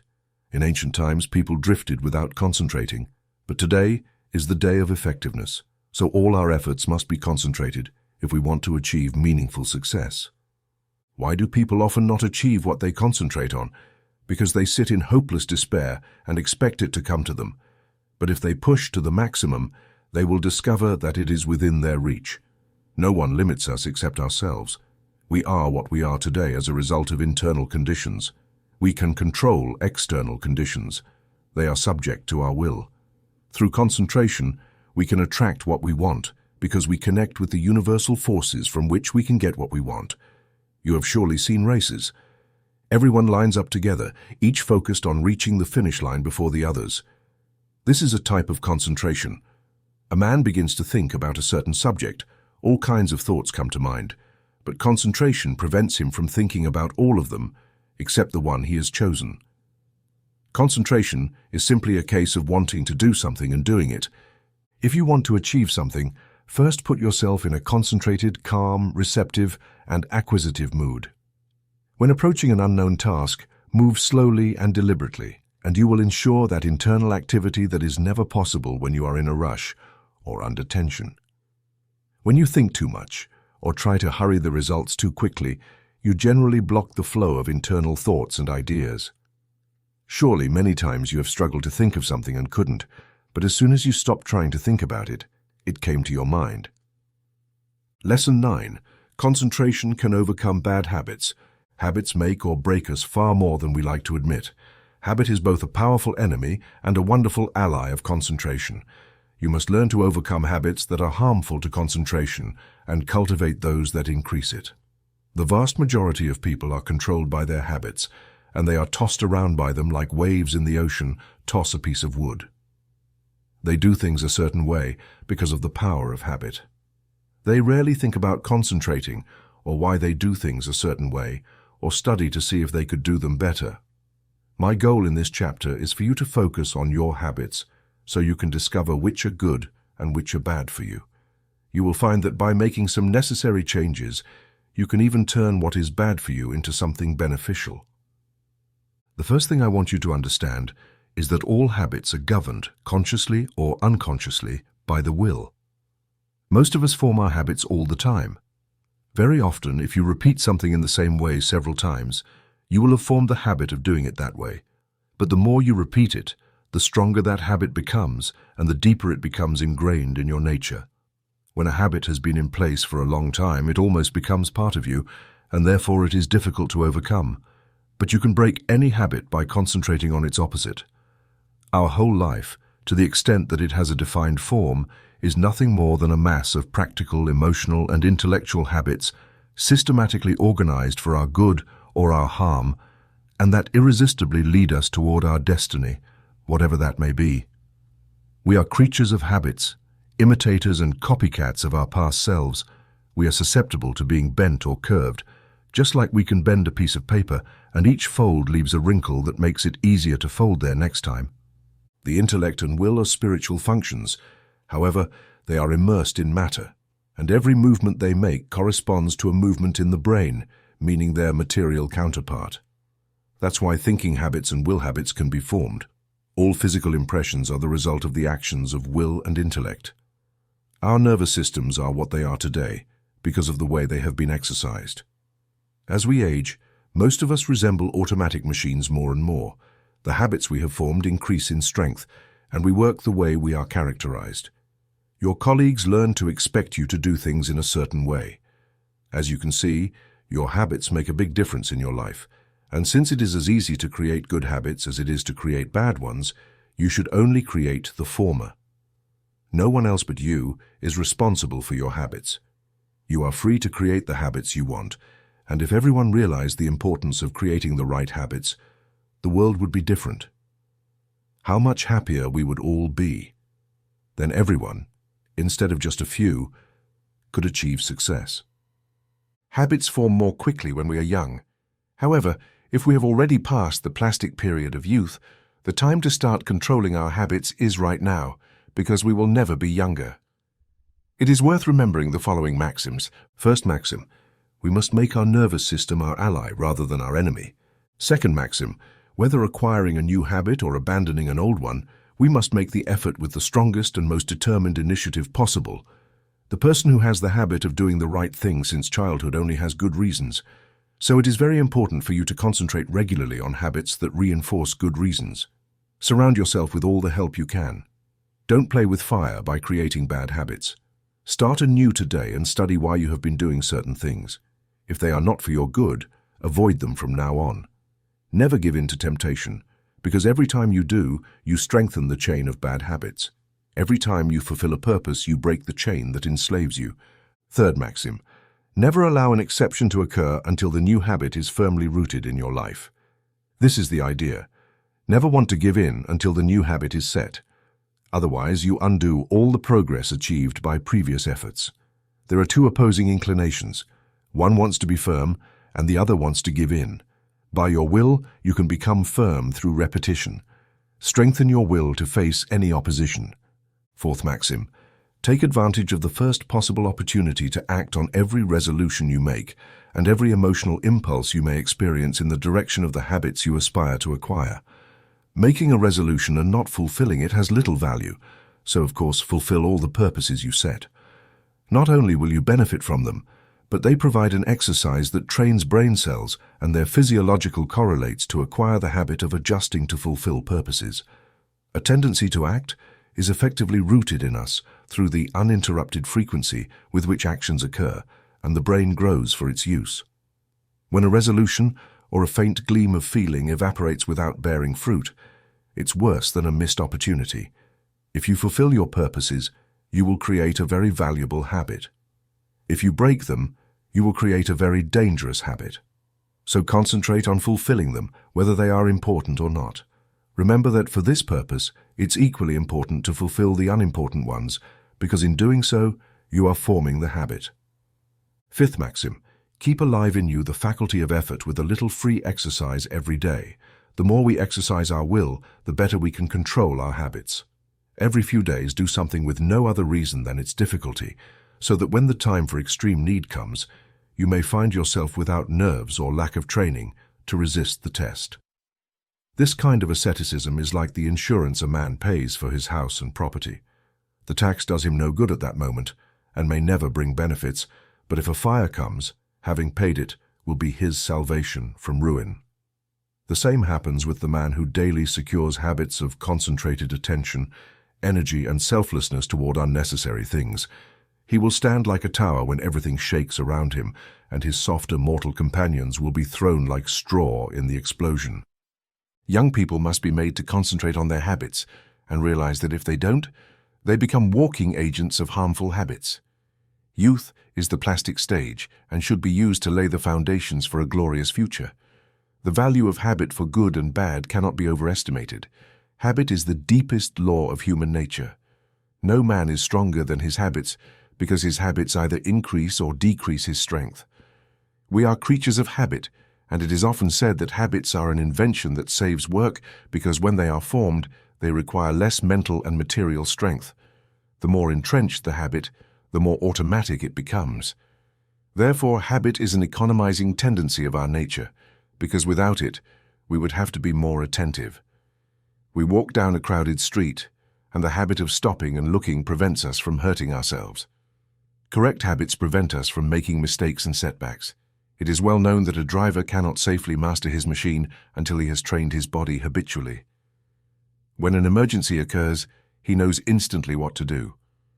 Where safety depends on speed, the worker must act automatically. Habits involve less risk, less fatigue, and greater precision. One does not want to become a slave to trivial habits. For example, Wagner needed certain attire to compose the corresponding parts of his operas. Schiller could never write easily, unless there were rotting apples in the drawer of his desk from which he could occasionally get a smell that made him feel sweet.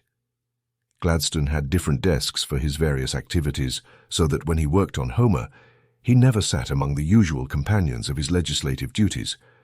To overcome undesirable habits, two things are necessary. First, you must have trained your will to do what you want it to do. The stronger the will, the easier it will be to break a habit. Next, you must resolve to do the exact opposite of what the habit is. Therefore, one habit must replace another. If you have a strong will, you can focus tenaciously and persistently on eliminating the bad habit, and in a very short time, the good habit will prevail. I will conclude this chapter by giving Dr. Oppenheim's instructions to overcome a habit. If you want to abolish a habit and its accumulated circumstances, you must deal with the matter as seriously as you would with a physical enemy. You must face it with all the tenacity of determination, with all the ferocity of resolution. Yes, even with a passion for success that can be called vengeful. No human enemy can be as insidious, persevering, and relentless as an unfavorable habit. It never sleeps. It doesn't need rest. It is like a parasite that grows with the growth of the body that sustains it. And like a parasite, the best way to kill it is by separating it and crushing it violently. When life is fearful and everything seems to be against us, it is when we often acquire wrong habits, and that's when we have to make a gigantic effort to think and speak as we should. And although we may feel otherwise at that moment, the smallest effort will be backed by a tremendous power, and it will elevate us to an achievement never before felt. It is not in the easy and satisfied moments of our life that we make our greatest progress, because no special effort is required to stay in tune. But it is when we are in the middle of trials and misfortunes, when we think we are sinking, that it is important to realize that we are connected to a great power. And if we live as we should, there is nothing that can happen in life that can hurt us permanently. Nothing can happen that should disturb us. So always remember that you have within you an unlimited power, ready to manifest itself in the form that meets our need of the moment. If, when we have something difficult to solve, we remain silent like the child, we will be able to receive inspiration when it comes. We will know how to act, and we will discover that there is no need to hurry or be disturbed. It is always wiser to wait for the guidance from within than to act impulsively from without. Lesson 10. Business results through concentration. The success of a business is rarely the result of chance, nor is failure a matter of luck. Most failures could be determined in advance if the founders had been studied. It is not always possible to create a profitable business from the start. Usually, a series of changes need to be made. Plans don't always work out as their creators intended. You may need to tweak them here and there, and as you expand your business, you expand your power to achieve. You acquire an intense and sustained desire to make your business a success. When a business is created, you may only have a vague idea of how it will be managed. You need to complete the details as you go, concentrating on those details as you solve them one by one. Other issues will require your attention as well. In this way, you will cover the field of the first business, and new opportunities will open up to you. When you realize a desire, another comes, but if you don't fulfill the first desire, you won't realize the second. A person who doesn't put their desires into action is just a dreamer. Desire is a powerful, creative force if it is pure, intense, and sustained. It is our desires that drive us to action, and they will strengthen and expand you if you materialize them. Every man who achieves success deserves it. When I started, I didn't know how to solve the problems that came my way, but I did each thing in the best way I could, and that developed my ability to handle bigger things. We become masters of business by learning to do everything we try well. A person who has a deep knowledge of their business can, of course, manage it much more easily and skillfully than someone who lacks that knowledge. A skilled business manager can sit in their private office and still know exactly what is being done. They know what should be done at a given moment, and if it isn't being done, they know their employees are not doing the work they should. Then, it's easy to apply the remedy. Success in business depends on well-concentrated efforts. You must use all the mental forces you possess. The more they are used, the more they grow. Therefore, the more you achieve today, the more power you will have to solve your problems tomorrow.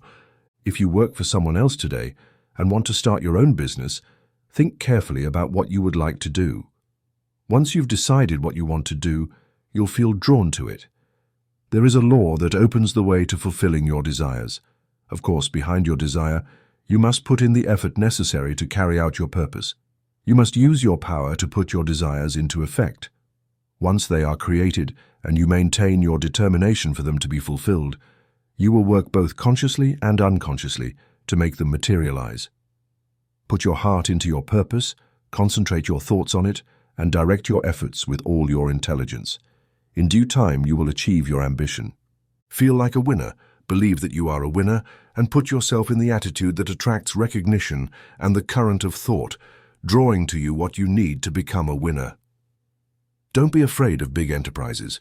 Dare to undertake them boldly and follow the methods you believe will help you achieve your goal. At first, you may not have much success, but aim so high that if you fall a little short, you will still achieve much. What others have done, you can do. You can even do what others have been unable to do. Always keep in your mind a strong desire to succeed. Fall in love with your goal and your work, and do your best to align them with the rule of the greatest good for the greatest number, and your life cannot be a failure. A successful entrepreneurial attitude must be cultivated to make the most of life, an attitude that expects great things both from oneself and others.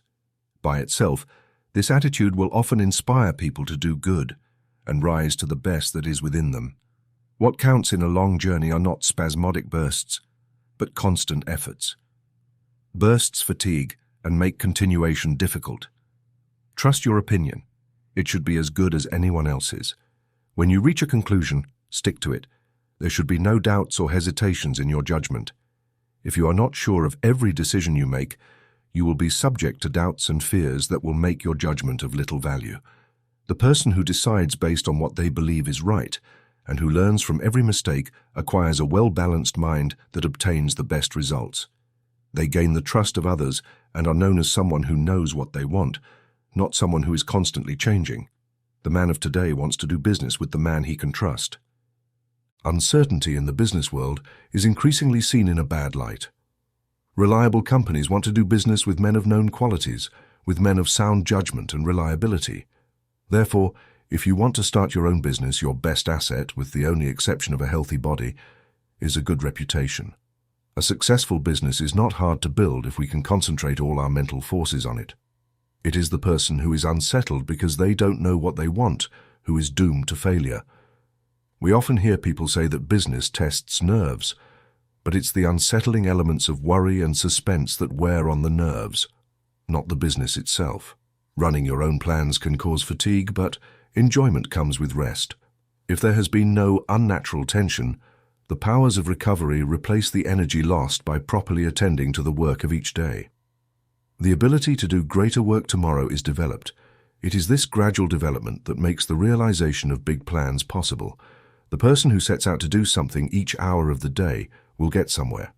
At the end of each day, they should be one step closer to their goal. Keep in mind the idea that you want to progress. Every day should mark a step forward, and you will go forward. You don't even need to know the exact direction as long as you are determined to find the way. But you must not go backward once you start. Even the conceptions of brilliant men about the possibilities of their mental forces are so limited and below their actual value that they are much more likely to underestimate their possibilities than to exaggerate them. You should not think that a goal is impossible because it has never been achieved before. Every day, someone does something that has never been done before. We move faster now. It used to take decades to create a great business, but today it's only a matter of years, sometimes months. Carefully plan the activities of each day, and you will be able to reach any height you set for yourself. If everything you do is done with concise and concentrated thought, you will accomplish excellent quality and a great amount of work. Plan to do so much work during the day, and you will be amazed at how much more you will accomplish than on other days when you hadn't decided on a set amount. I have demonstrated that the average workforce of a company could do in 6 hours the same amount of work it now does in 8, without expending more energy. Never start doing anything in an indecisive, indefinite, and uncertain manner. Face everything with positivity and seriousness that will concentrate your mind and attract the best thoughts associated. In no time, you will discover that you have enough time to plan for bigger things. The natural leader always attracts to themselves, through the law of mental attraction, ideas on the subject they have chosen that have never been conceived by others. This is of great importance and helps if you are properly trained. You will benefit greatly from the thoughts of others, and as long as you generate something of value from within, they will benefit from yours. We are heirs of all ages, but we must know how to use our heritage. The self-assured, hopeful, and determined entrepreneur influences everyone they relate to and inspires them with the same qualities. You feel that his is a sure example to follow, and it awakens in you the same strength that pushes him forward and upward. Success is rarely achieved in something undertaken apathetically and without enthusiasm. To build a business, you must see it expand in your mind before it takes tangible form. All the great tasks that have been carried out were first just a vision in the mind of their creator. From their initial and weak idea of the business, they had to develop in their mind detail after detail. Finally, a clear idea formed, and then the realization followed, which was only the material result of the mental concept. The modern entrepreneur is not content with building for the present, but plans for the future. If he does not, he will fall behind his competitor, who does. What we are doing today was carefully thought out and planned by others in the past. All progressive businesses are carried out this way. That is why the young businessman of today is likely to achieve more in a few years than his father did in his entire life. There is no reason for your work or business to overwhelm you. When it does, something is wrong. You are attracting forces and influences that you should not, because you are not in harmony with what you want. There is nothing so exhausting as trying to do a job for which we are not equipped, both temperamentally and through training. Each one must dedicate themselves to an activity they enjoy. They must promote movements with which they sympathize. Then, and only then, will they do their best work and enjoy their activity intensely. In this way, while constantly growing and developing their faculties, they give the same amount of time through their work as a genuine and devoted service to humanity. Business success is not a product of chance, but of scientific ideas and plans carried out by aggressive and progressive leadership. Use your mental forces to grow and develop. Remember that everything you do is the result of a mental action. Therefore, you can completely control each of your actions. Nothing is impossible for you. Do not be afraid to face a difficult proposition. Your success will depend on how you use your mind. It is capable of wonderful development. Make the most of it.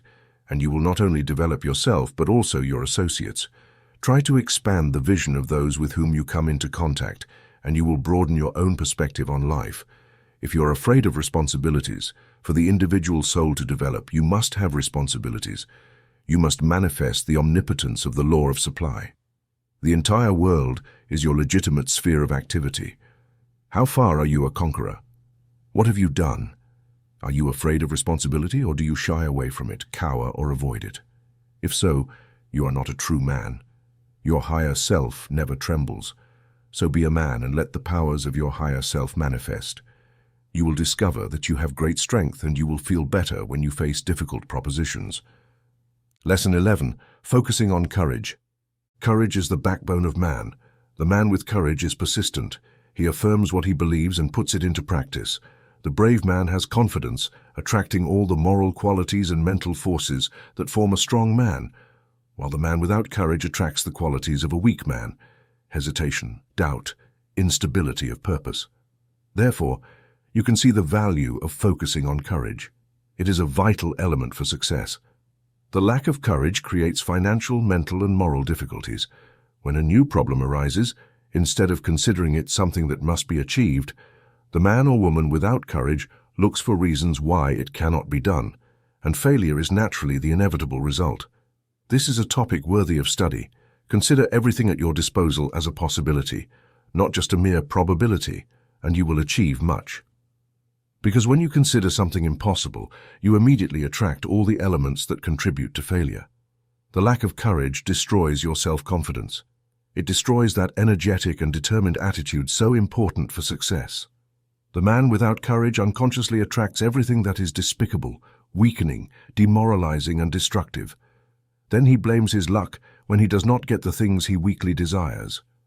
First, we must have the courage to strongly desire something. For a desire to be fulfilled, it must be supported by the strength of all our mental faculties. Such a desire has enough command to change all unfavorable conditions. The man with courage commands, whether on the battlefield or in business life. What is courage? It is the will to do.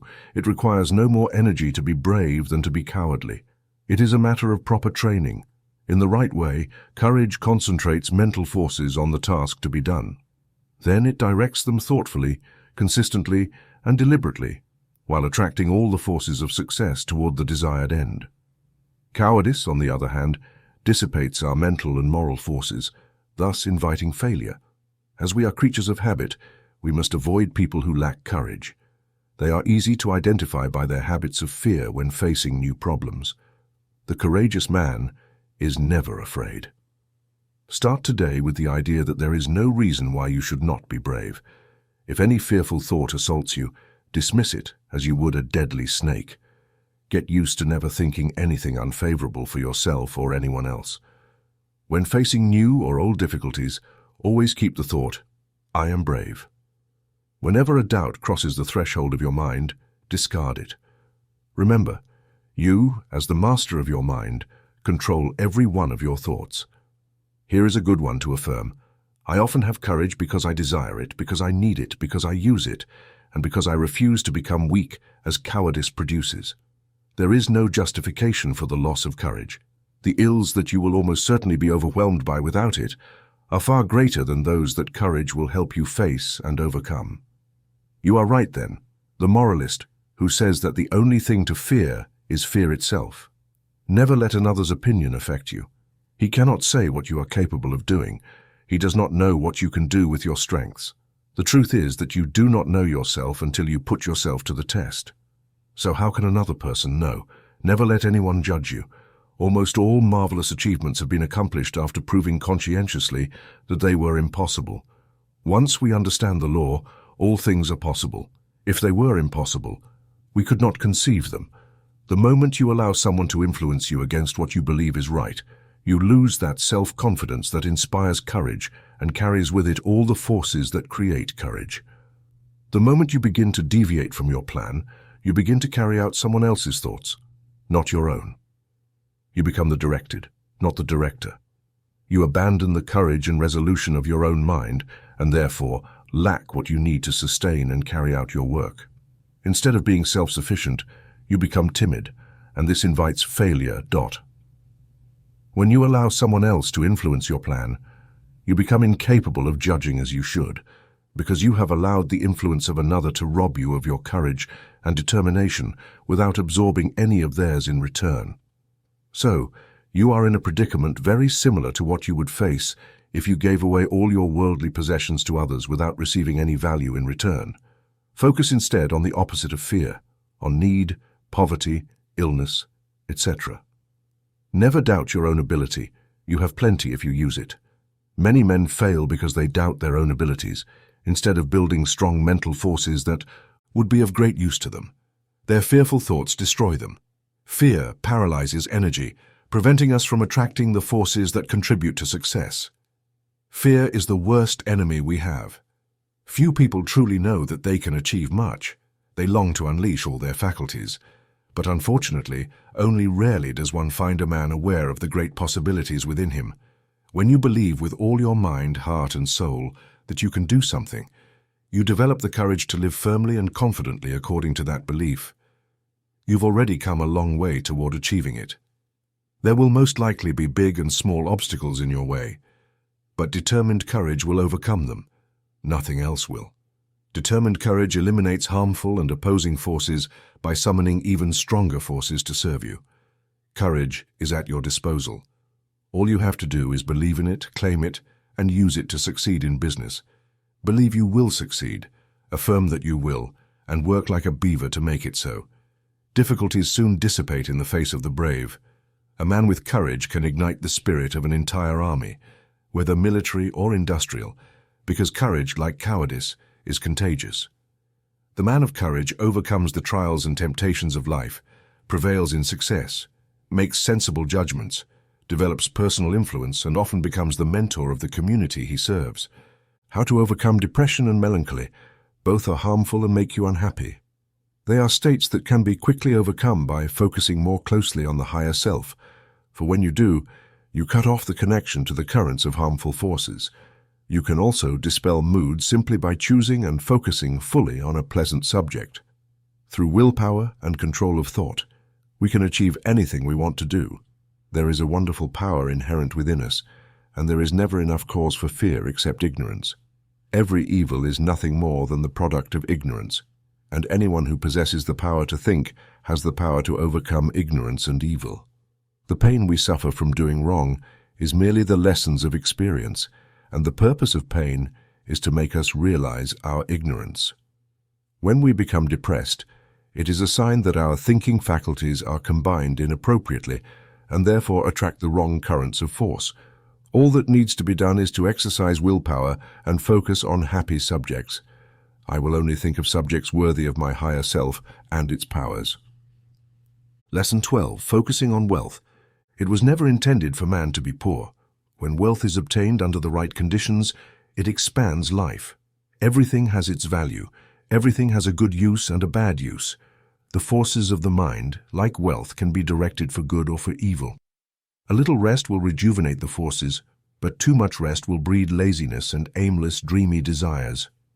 If you acquire wealth unjustly from others, you are wasting your forces, but if your wealth comes from the right sources, you will be blessed. Through wealth, we can do things to elevate ourselves and humanity. Wealth is the goal for many people. Therefore, it stimulates their efforts. They desire it to dress and live in a way that attracts friends. Without friends, they would not be so concerned about their surroundings. The fact is that the more attractive we make ourselves and our surroundings, the more inspiring its influences are. Being surrounded by unpleasant and unfavorable conditions does not favor proper thinking. Thus, the first step to acquiring wealth is to surround yourself with useful influences. Claim an environment of culture for yourself. Position yourself within it and allow its influences to shape you. Most of the great men throughout history have been comparatively wealthy. They earned or inherited money.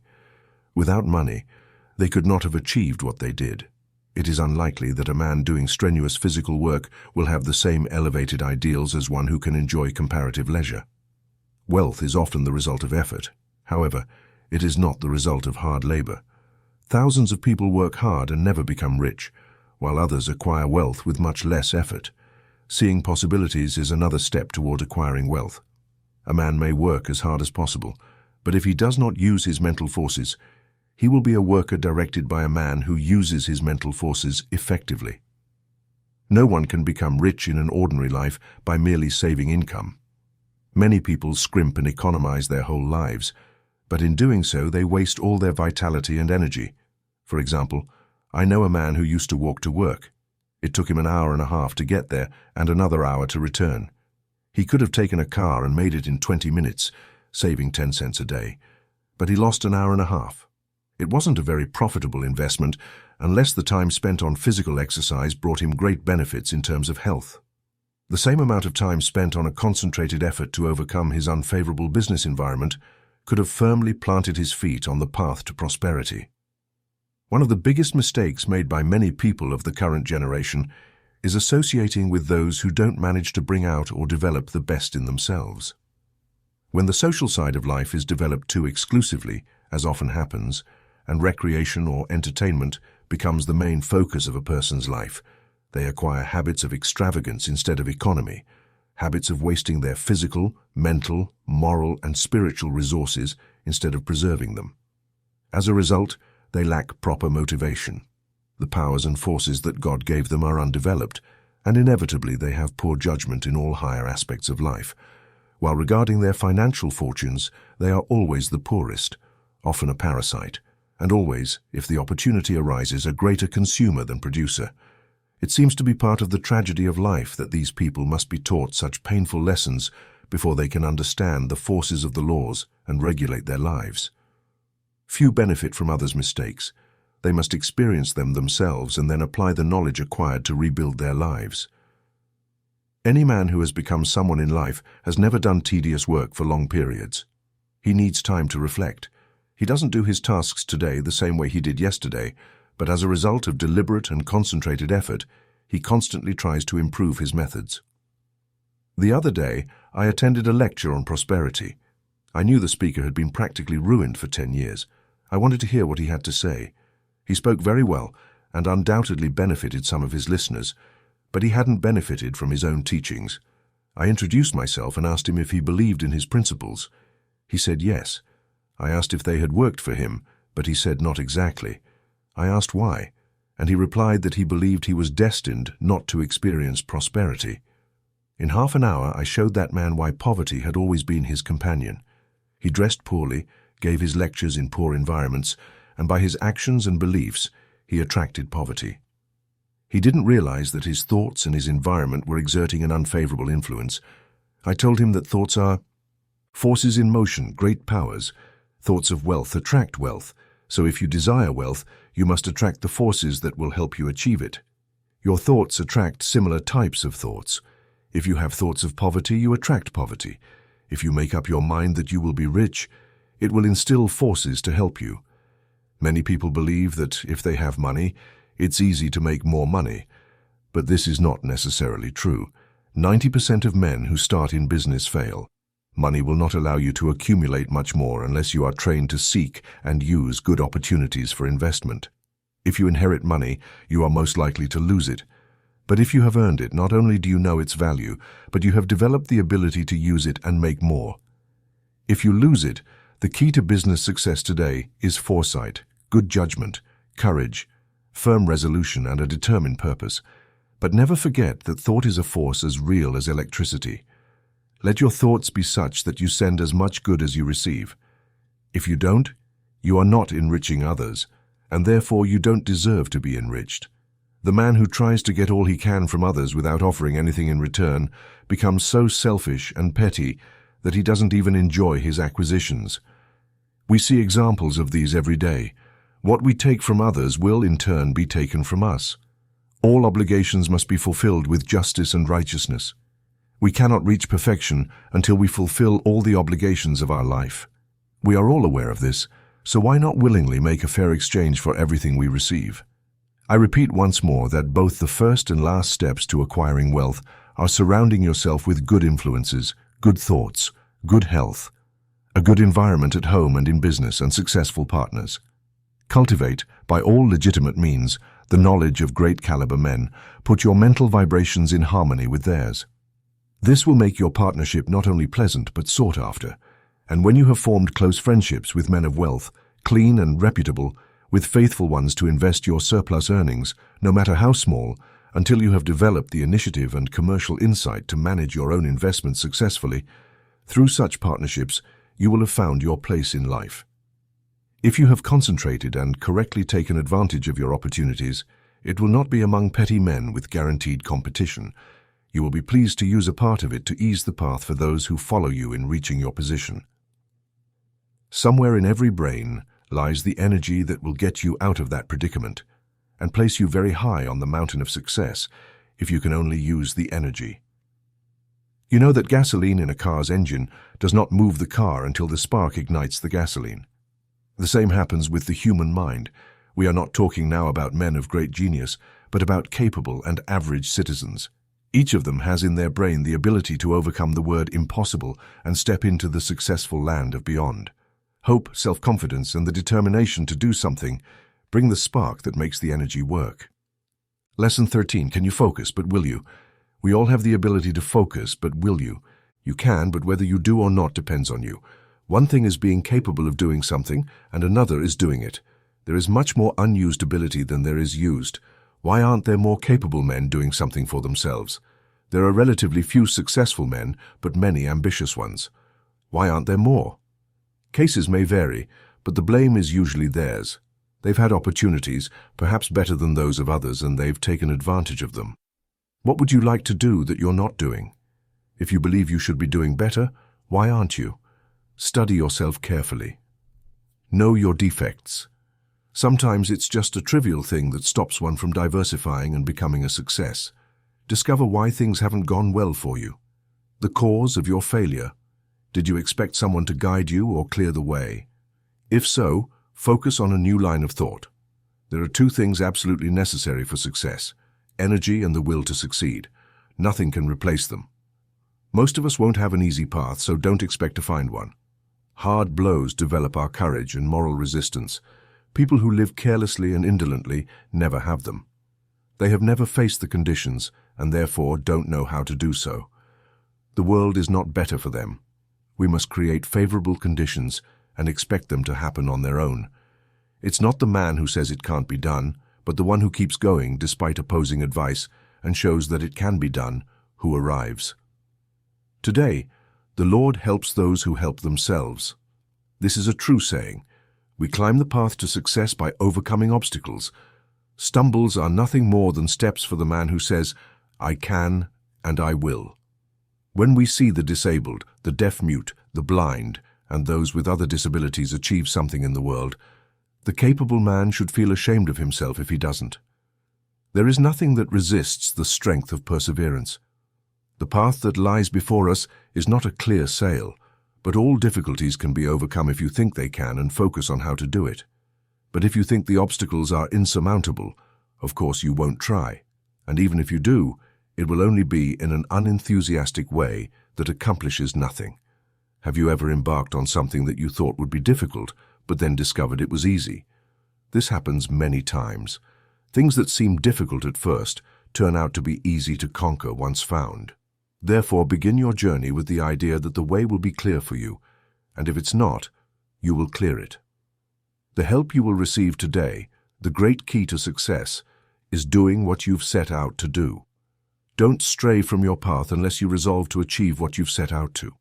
Don't be scared by some slights because they can't stop the man who is determined, the man who knows in his heart that success is only acquired with tremendous resolution, concentrated effort, and wholeheartedness, who has a firm will shapes the world to his measure. People lack strength, says Victor Hugo. They lack will. It's not so much skill that wins victories, but activity and great determination. There is no failure for the man who does everything he can. No matter what you are working on right now, don't let it make you lose heart. The tides change continuously, and tomorrow, or some other day, they will turn in your favor. If you are a willing and ambitious worker, there is nothing that will develop you and increase your value like work. If it weren't for work, how monotonous life would become. That's why I tell the man who wants to progress, don't consider your current position as permanent. Keep your eyes open and add to your makeup those qualities that will help you when your opportunity comes. Always stay alert and attentive to opportunities. Remember that we attract what we aim for. If you seek opportunities, you will find them. If you are the man you should be, someone is looking for you to occupy a position of responsibility. So when they find you, don't let your attention wander. Give it your all. Show that you can concentrate your powers, that you have the constitution of a true man. Don't show fear, uncertainty, or doubt. The man who is sure of himself is destined to move forward. No circumstance can stop him. Lesson 14, the art of concentrating through practical exercises. Select a thought and see how long you can keep your mind focused on it. At first, it's helpful to have a clock and keep track of the time. If you decide to think about health, you can derive a lot of benefit from your thought, in addition to developing concentration. Think that health is the greatest blessing in the world. Don't let any other thought cross your mind. The moment any distraction starts to annoy you, push it away. Get used to focusing on this thought daily for, say, 10 minutes. Practice until you can maintain it, excluding everything else. It will be of great value for you to centralize your thoughts on health, regardless of your current condition. See yourself as you would like to be and ignore everything else. At first, it will be difficult to forget your ailments if you have any, but after a while, you will be able to push away those negative thoughts and see yourself the way you want to be. Every time you concentrate, you form a more perfect image of health, and as you get used to it, you become healthy, strong, and vibrant. I want to instill in your mind that the habit of forming mental images is of great value. It has always been used by successful men throughout history, but few realize its full importance. You know that you act continuously according to the images you create. If you allow yourself to shape negative images, you are unconsciously building a negative disposition. You will think of poverty, weakness, illness, fear, etc. With the same certainty that you think of these, your objective life will manifest in the same way. What we think will manifest in the outer world. In deep concentration, you connect with the great creative spirit of the universe, and creative energy flows through you, vitalizing your creations until they take form. In deep concentration, your mind tunes into the infinite, registering cosmic intelligence and receiving its messages. You fill yourself with so much cosmic energy that you are literally flooded with divine power. This is the most desired state. It is when we realize the advantages of being connected to the supraconscious. The supraconscious records the higher cosmic vibrations and is often referred to as the wireless station. The recorded message coming from the universal mind is very few who reach this degree of concentration. Very few even know it is possible. They think that concentration means limitation to one subject, but this deeper concentration, which leads us to harmony with the infinite, is what produces and maintains health. Once in contact with your supraconscious, you become the leader of your human thoughts. What comes to you is higher than human thoughts, and it is often referred to as cosmic consciousness. Once you experience it, you never forget it. Naturally, it requires a good amount of training to reach this state, but once you do, it becomes easier each time, and over time, you may come to possess a power that was unknown to you before. You will be able to direct the expression of an almost infinite power while in this deeper state of concentration. Concentration exercises. The rays of the sun, when focused on an object by means of a solar lens, produce a heat many times greater than the scattered rays from the same light source. The same happens with attention. If it is scattered, you will only get ordinary results, but focus on one object, and all your voluntary and involuntary actions will go in the direction of achieving that object. If you concentrate your energies on one thing, excluding everything else, you generate the force that can bring you what you want. When you focus your thought, you increase its power. The following exercises are tedious and monotonous, but useful. If you persist in them, you will discover that they are very valuable, as they increase your power of concentration. Before proceeding with the exercises, let me answer a question that has just come up. This person says that after working all day, they are too tired to practice any exercises, but this is not true. Let's say you come home tired, have dinner, and sit down to rest. If your work has been mental, the thought that has occupied your mind comes back to you, and this prevents you from getting the rest you need. It is an admitted fact that certain thoughts activate a certain set of brain cells. The other cells, of course, are not occupied at that moment and rest. Now, if you engage in something different from what you've been doing during the day, you will use the cells that have been inactive and give rest to the ones that have been working. Therefore, you should regulate your evenings and summon a completely different line of thought to avoid using the cells you've tired out during the day. If you focus your attention on a new thought, you relieve the old cells from vibrating with excitement and give them the necessary rest. The other cells, which have been idle all day, want to work, and you'll find that you can enjoy your evenings while ensuring your rest. When you have learned to master your thoughts, you can change them with the same ease with which you change your clothes. Remember that the real requirement for focus is the ability to block out external thoughts. Anything irrelevant to the subject. Now, to control attention, you must first control the body. The body must be under the direct control of the mind, and the mind under the control of the will. Your will is strong enough to do anything you desire, but you must realize that it is. The mind can be greatly strengthened if it is placed under the direct influence of the will. When the mind is properly strengthened by the impulse of the will, it becomes a more powerful transmitter of thought, because it has more strength. The best time to concentrate is after reading something that inspires you, as at that moment you are mentally and spiritually elevated to the desired state. That is when you are prepared for deep concentration. If you're in your room, first ensure that the windows are open and the air is good. Lie down on the bed without a pillow and check that all muscles are relaxed. Now, breathe slowly, filling your lungs comfortably with fresh air. Hold as long as you can without effort, then exhale slowly, breathing easily and rhythmically.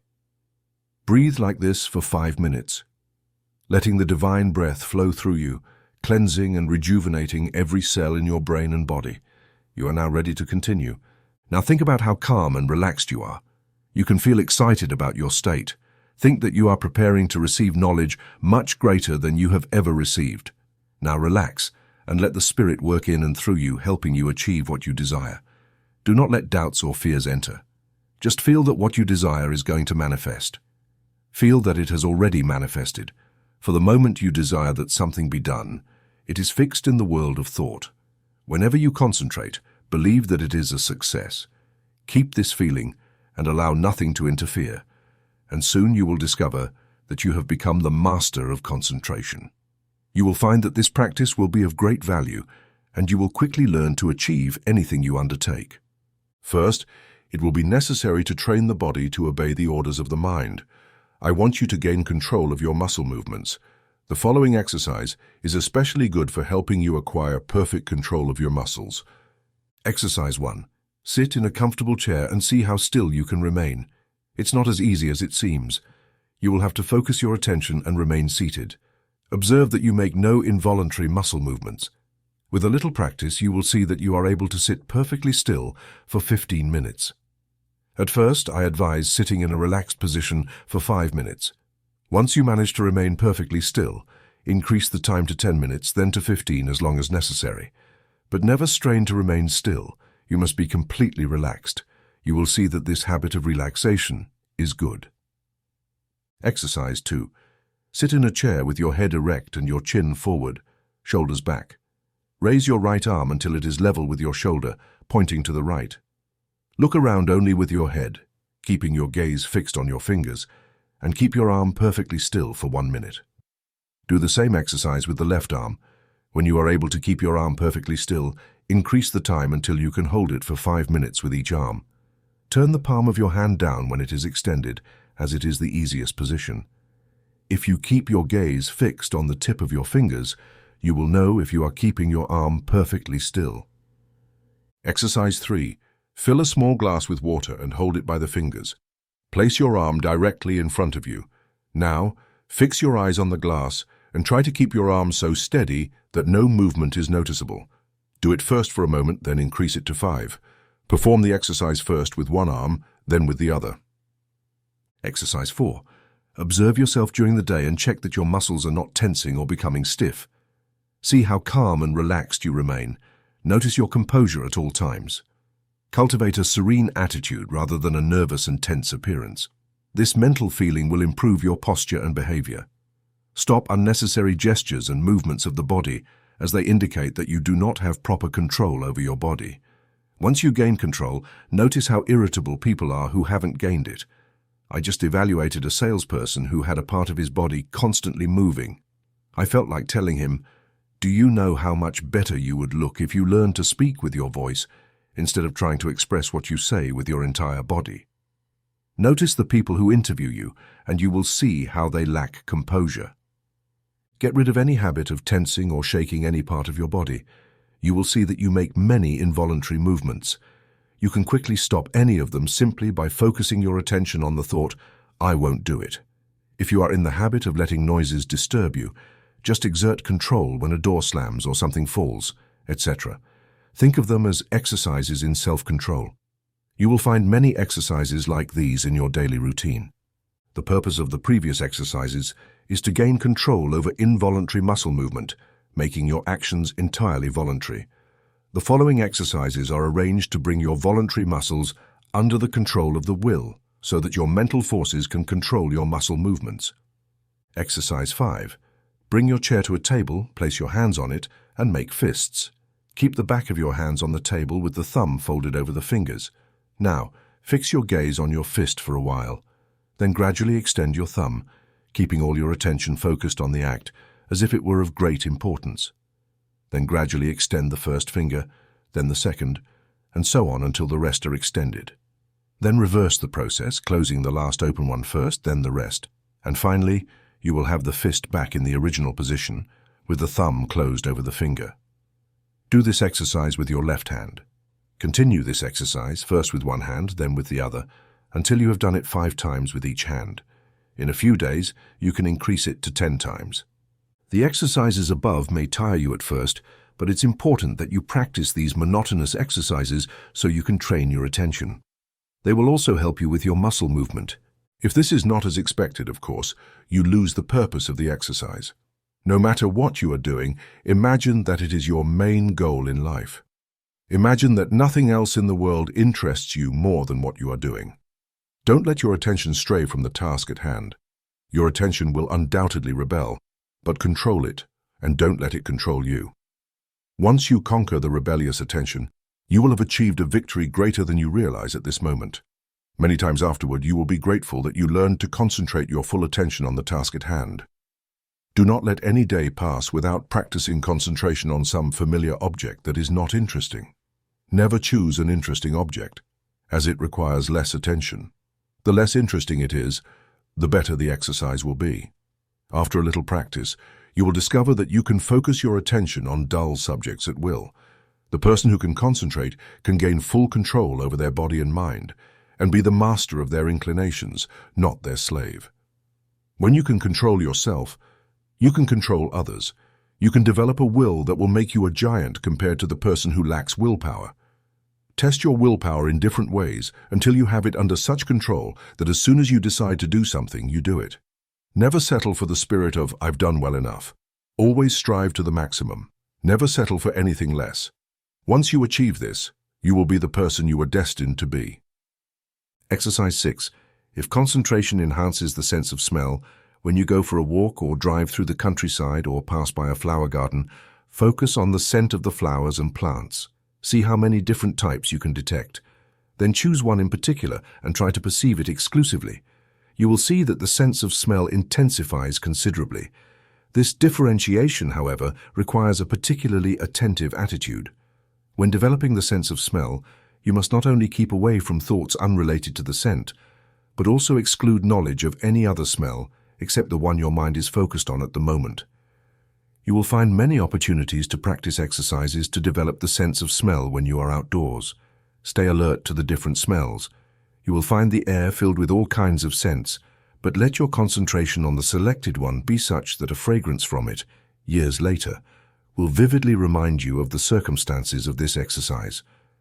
The aim of these exercises is to develop concentrated attention, and you will discover that through its practice, you can control your mind and direct your thoughts in the same way you can control your arm. Exercise 7. Relax your muscles completely and focus on the beat of your heart. Pay attention to nothing else. Think about how this great organ pumps blood to all parts of the body. Try to truly imagine the blood leaving the great reservoir and flowing in a stream all the way down to your toes. Imagine another stream flowing down your arms to the fingertips. With a little practice, you will feel the blood coursing through your body. If at any point you feel weak in any part of your body, direct an extra supply of blood there. For example, if your eyes feel tired, imagine the blood flowing from the heart, through the head, and reaching the eyes. With this exercise, you can greatly enhance your strength. Some people have learned to control their hearts so much that they can make it stop beating for 5 minutes. However, this is not without danger and should not be practiced by beginners. I have found the following exercise very useful to perform just before bed and upon waking up in the morning. Say to yourself, "Every cell of my body vibrates with life. Every part of my body is strong and healthy." I have known many people who have greatly improved their health this way. You become what you imagine you are. If your mind thinks of illness in relation to yourself, you will be ill. If you imagine yourself with strong and vigorous health, the image will become a reality. You will be healthy. Exercise 8. Concentrate on sleep. What is known as the water method is very simple but very effective for inducing sleep. Place a glass of clear water on a table in your bedroom. Sit in a chair next to the table. Look at the glass of water and think about how calm it is. Then imagine yourself in a similar state of calm. In no time, you will notice that your nerves calm down and you will fall asleep. Sometimes it helps to imagine yourself drowsy to induce sleep. And once again, persistent insomnia has been overcome by thinking of oneself as some inanimate object, for example, a hollow log deep in the cool, quiet forest. People with insomnia will find these exercises very effective for sleeping, as they calm the nerves. Keep in mind the idea that there is no difficulty in falling asleep, and banish all fear of insomnia. Practice these exercises, and you will sleep soundly. By now, you should have awakened to the possibilities of concentration and become aware of the important role it plays in your life. Exercise 9. Concentration will save energy and improve appearance. Observe yourself and check if you have the habit of moving your hands, tapping something with your fingers, or twitching your mustache. Some people have the habit of keeping their feet in motion, for example, tapping them on the ground. Practice standing in front of a mirror and check if you have the habit of frowning or making wrinkles on your forehead. Observe others and see how they unnecessarily twist their faces when speaking. Any facial movement that causes the skin to wrinkle will eventually result in a permanent wrinkle. The face is like a piece of silk. You can crease it many times and it will straighten out on its own, but if you keep creasing it in the same place, it will become impossible to remove. With concentration, you can end the habit of worry. If you have the habit of worrying about the most insignificant trifles, focus on it for a few minutes, and you will see how unnecessary it is. If you also have the habit of getting irritable or nervous over the slightest thing, control yourself immediately when you feel that way. Start breathing deeply and say, "I will not be so weak. I am in control of myself," and you will quickly overcome your condition. Exercise 10. By concentrating, you can control your temper. If you are one of those who get angry at the slightest provocation and never try to control yourself, think for a moment. Does it help you? Do you gain anything from it? Doesn't it make you lose your composure for a while? Don't you know that in the long run, you will be despised by everyone you associate with?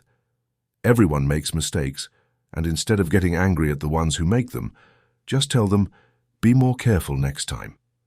This thought will stick with them, and they will be more careful. But if you continually complain about their mistakes, the thought of making mistakes will be imprinted in their minds, and they will be more likely to make mistakes in the future. Any lack of self-control can be overcome if you learn to concentrate. Many of you listening to this may think that you are not guilty of any of these faults, but if you observe yourself carefully, you will probably discover that you are. If so, it will help you a lot to repeat this affirmation every morning. Today, I will try not to make any unnecessary gestures, not to worry about trifles, and not to get nervous or irritable. I'm determined to remain calm, and whatever the circumstances, I will control myself from now on. I'm determined to be free of any sign of a lack of self-control. At night, quickly review your actions of the day and check how well you achieved your goal. At first, of course, you will have to admit that you violated it a few times, but keep going, and you will soon discover that you can live up to it. However, once self-control is achieved, do not give it up. For some time, it will still be necessary to repeat the affirmation in the morning and adjust your behavior to it in the evening. Keep doing this until the habit of self-control is so firmly established that you cannot break it, even if you try. Many people have told me that this affirmation and the daily vision have made a wonderful difference in their lives. You will notice the difference too if you follow these instructions. Exercise 11. Practice speaking in front of a mirror. Make 2 marks on the mirror at eye level and think of them as 2 human eyes looking at you. It is likely that at first your eyes will blink a little. Do not move your head. Keep yourself upright and concentrate all your thoughts on keeping your head perfectly still. Do not let any other thoughts enter your mind. Next, while keeping your head, eyes, and body still, think about what a trustworthy person should look like. Someone anyone would trust. Don't let your appearance be such that justifies the comment, "I don't like their look. I don't think they're trustworthy." Stand in front of the mirror, practice deep breathing, and make sure there is plenty of fresh air in the room, literally delighting in it. You will see that as it fills every cell of your body, your shyness will disappear, replaced by a feeling of peace and power. A person who stands like a man controls the muscles of the face and eyes, always attracting attention in conversation. He can make a stronger impression on those he comes into contact with and acquire a sense of calm and strength that makes opposition melt away. 10 minutes of this practice are enough. Look at the clock before starting the exercise, and if you see that you can extend it for more than 5 minutes, do so the next day. Sit in a chair and without looking at the image, concentrate on it to see if any more details come to mind. It is very likely that many more details will come to you. Perhaps it would be good to note everything that came to mind the first day and then add new discoveries to the list. You will see that it is an excellent exercise for concentration. Exercise 12. Control of sensations. Think about how you would feel if you were hot, then how you would feel if you were cold. Again, think about how you would feel if it were freezing. Your body would be shaking all over. Now think about the opposite conditions. Build such a vivid image of heat that you are able to experience the sensation of warmth, even in the coldest atmosphere. It is possible to train the imagination to achieve this, and then it can be applied to make undesirable conditions more bearable. You can think of many good exercises like this. For example, if you feel hungry or thirsty and for some reason do not want to eat, do not think about your hunger or thirst, but visualize yourself finishing a hearty meal. Again, when you feel pain, do not focus on it, but do something to distract your attention, and the pain will seem to decrease. If you begin practicing systematically in this way, you will soon gain wonderful control over things that affect your physical well-being. Exercise 13, the Eastern way of concentrating. Sit in a high-backed chair in an upright position and press one finger against your right nostril. Now breathe deeply and slowly, counting to 10 as you inhale. Then exhale through the right nostril, counting to 10. Repeat this exercise with the opposite nostril. This exercise should be done at least 20 times in each session. Exercise 14. Control of desires. Desire, which is one of the most difficult forces to control, will provide you with excellent concentration exercises. It seems natural to want to tell others what you know, but by learning to control these desires, you can wonderfully strengthen your concentration power. Remember that all you can do is take care of your own business. Do not waste time thinking about others or gossiping about them. If through your own observation, you learn something harmful about another person, keep it to yourself. You may later find that your opinion was wrong anyway, but whether right or wrong, you will have strengthened your willpower by controlling your desire to communicate your views. If you hear good news, resist the desire to tell the first person you meet, and you will benefit. It will require all of your concentration and resistance powers to suppress the desire to tell. When you feel that you have completely controlled your desires, you will be able to share the news, but you must be able to suppress the desire to communicate it until you are fully prepared to do so. People who do not have this power of control over their desires are prone to say things they shouldn't, often getting themselves and others into unnecessary trouble. If you have the habit of getting upset when you hear bad news, control yourself and receive it without any exclamation of surprise. Tell yourself, "Nothing will make me lose control of myself." You will experience that this self-control will serve you well in business. You will be seen as a level-headed business person, and over time this becomes a valuable asset. Of course, circumstances alter cases, and sometimes enthusiasm is necessary, but always be alert to opportunities for practicing self-control. He who governs his spirit is greater than he who governs a city. Exercise 15. Thinking clearly requires concentration. No one can think without first concentrating their thoughts on the subject they are dealing with. Every man and woman should train themselves to think clearly. An excellent exercise is to read a short story and then write only a summary of it.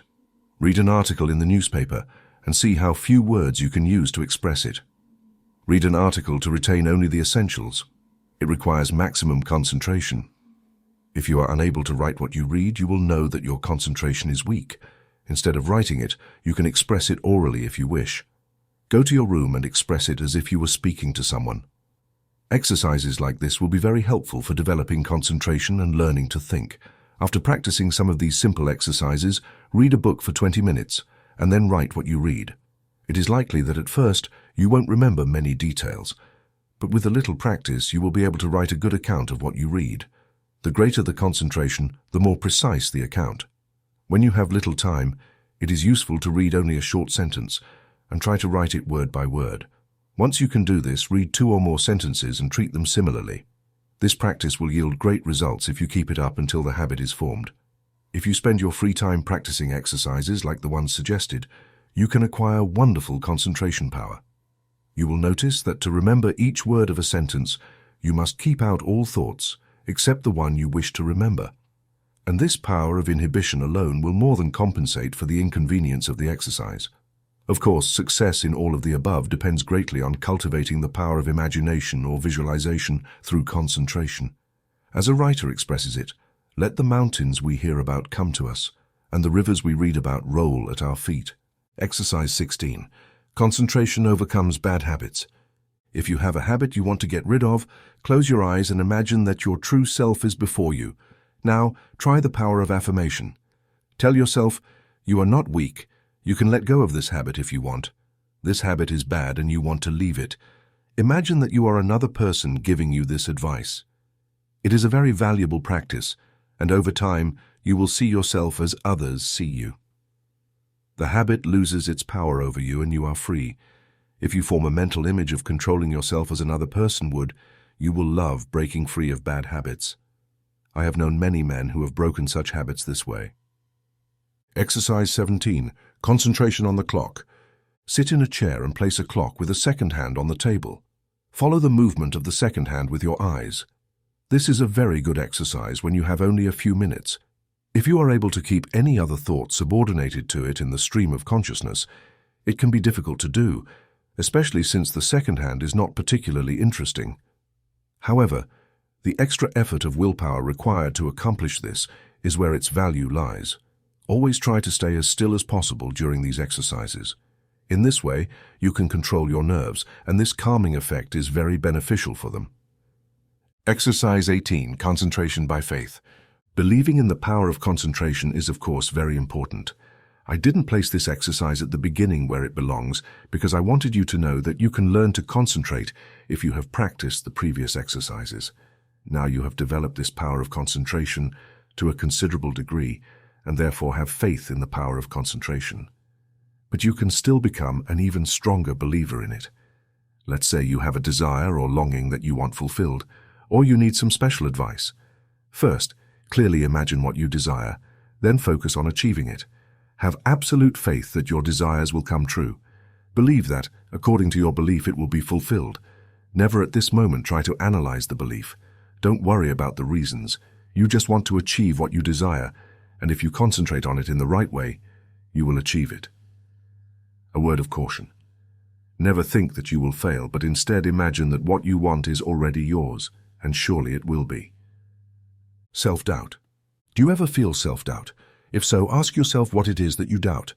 Then say, my higher self cannot be affected. Now think of the wonderful powers of the higher self.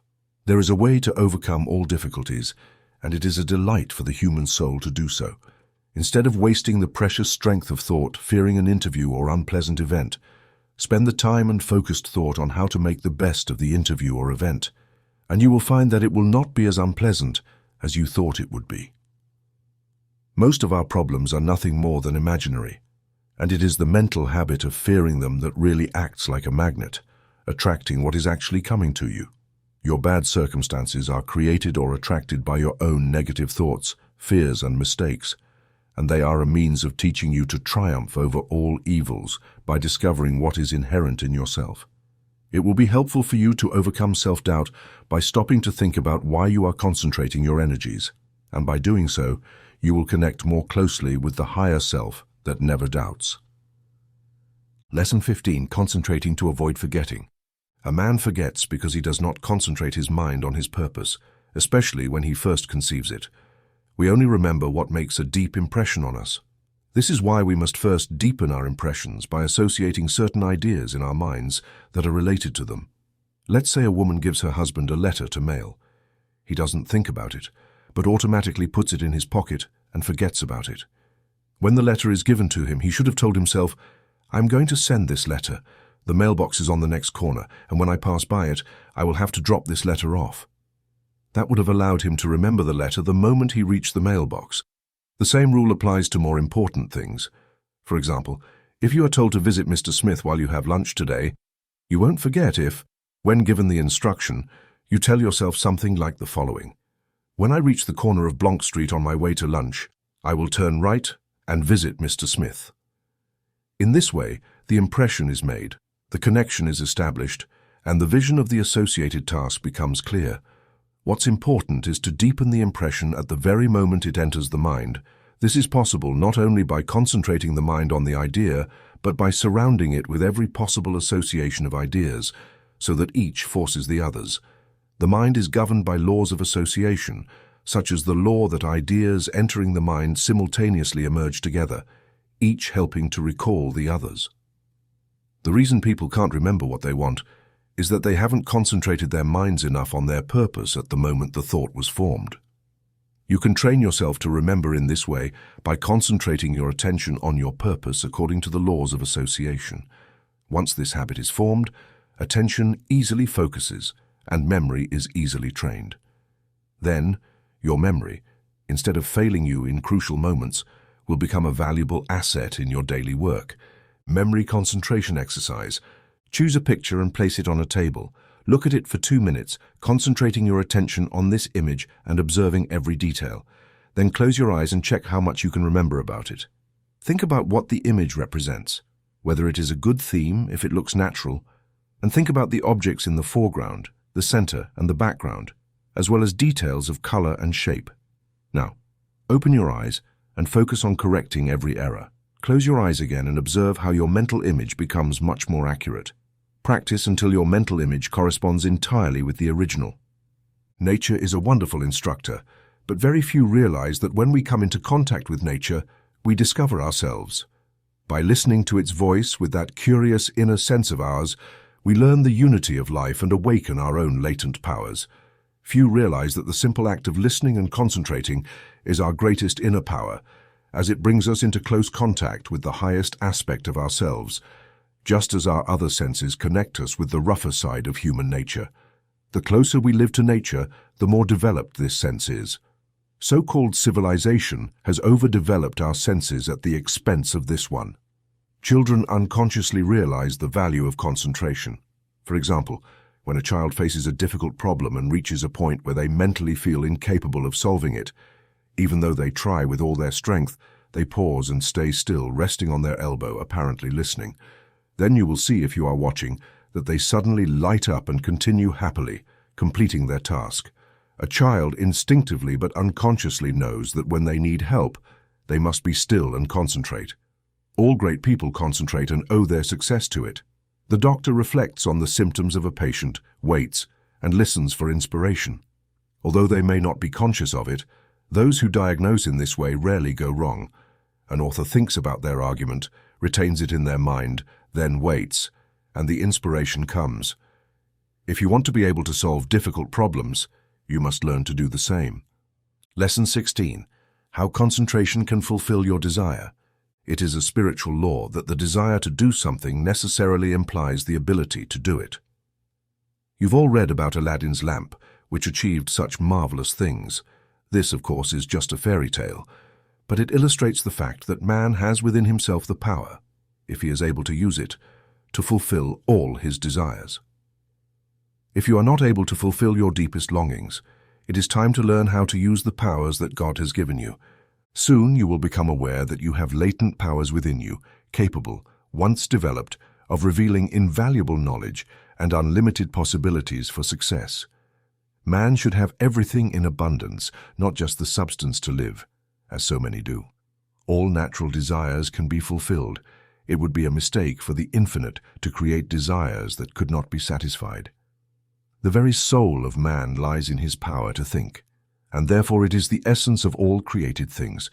Every instinct of man leads to thought, and in each thought there is great possibility, because the true development of thought, when allied with those mysterious powers that may transcend it, has been the cause of all the true progress in the world. In silence, we become aware of that something that transcends thought and uses thought as a means of expression. Many glimpse this something, but few reach the state where the mind is firm enough to penetrate those depths. Silent and concentrated thought is more powerful than words, as speech distracts from the mind's power of concentration by constantly drawing attention outward. Man must learn more and more to depend on himself, to seek the infinite within. Only from this source will he always obtain the power to resolve his practical difficulties. No one should give up, as the resources of the infinite always exist. The cause of failure is that men seek success in the wrong direction because they are unaware of their true powers, which, when used, are capable of guiding them. The infinite within is unknown to those who pass through life without developing their spiritual powers, but the infinite only helps those who help themselves. There is no such thing as special providence. Man will not receive help from the infinite, except to the extent that he believes, expects, and prays for help from this great source. Focus on what you want and get it. The weak are controlled by conditions, the strong control conditions. One can be the conqueror or the conquered. By the law of concentration, you can achieve the desire of your heart. This law is so powerful that what at first seems impossible becomes attainable by it. What at first appears as a dream becomes a reality. Remember, the first step in concentration is to form a mental image of what you want to achieve. This image becomes a seed thought that attracts similar thoughts around it. Once planted in the imagination or the creative region of the mind, you gather or build associated thoughts that continue to grow. As long as your desire is intense enough to force you to concentrate, make it a habit to think about something you wish to accomplish for 5 minutes a day, forgetting any other thoughts. Trust that you will achieve it.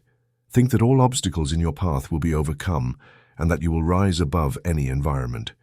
You do this by using the natural laws of the world of thought, which are all-powerful. A great aid in developing concentration is writing your thoughts about what is closest to your heart and continuing to add to it little by little until you have exhausted the subject as much as possible. You will discover that each day, as you concentrate your forces on this thought at the center of the stream of consciousness, new plans, ideas, and methods will appear in your mind. There is a law of attraction that will help you fulfill your purpose. A publicist, for example, begins to think about a certain line, has formed his own ideas, but wants to know what others think. He starts looking for ideas and soon finds a lot of books, plans, designs, etc. on the subject, even though when he started he wasn't aware of their existence. The same happens in all fields. We can attract those things that will help us. Very often it seems that we receive help in a miraculous way. It may take time, but once the invisible silent forces are set in motion, they will give results, as long as we do our part. They are always present and ready to help those who care to use them. By forming a strong mental image of your desire, you plant the seed thought that begins to work in your interest, and over time, that desire, if in harmony with your higher nature, will materialize. It may seem unnecessary to warn you to only enter into achievements that are good for you and do not harm anyone, but there are many who forget others and their rights in their anxiety to achieve success. All good things are possible for you, but only if you align your forces with the law that requires us to do justice to our fellow travelers as we walk the path of life. So first, think about what you want and whether it would be good for you to have it. Say, I want to do this. I am going to work to achieve it. The way will open for me. If you mentally hold on to the thought of success and keep it in your mind every day, you will gradually create a pattern or mold that will eventually materialize. But by all means, keep yourself free from doubt and fear, as destructive forces should never be allowed to associate with your thoughts. In the end, you will create the desired conditions and receive help in many unexpected ways that will take you out of the undesirable environment. Life will then seem very different because you will have found happiness by awakening within you the power to become the master of circumstances rather than their slave. For beginners in this line of thought, some of the things presented in this text may sound strange, even absurd, but instead of condemning them, you will see that they work. The inventor must first elaborate his idea mentally before producing it materially. The architect first sees the mental image of the house he is going to design, and from it, he creates what we see. Every object, every enterprise must first be created mentally. I know a man who started his business with 13 cents and not $1 of credit. In 10 years, he has built a large and profitable business. He attributes his success to two things: faith that he would succeed and hard work. There were times when it seemed impossible for him to weather the storm. His creditors pressed him and considered him bankrupt. They would have accepted 50 cents on the dollar for his promissory notes and considered themselves lucky.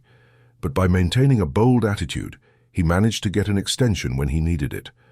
When it was absolutely necessary for him to raise a certain amount at a certain time, he always did.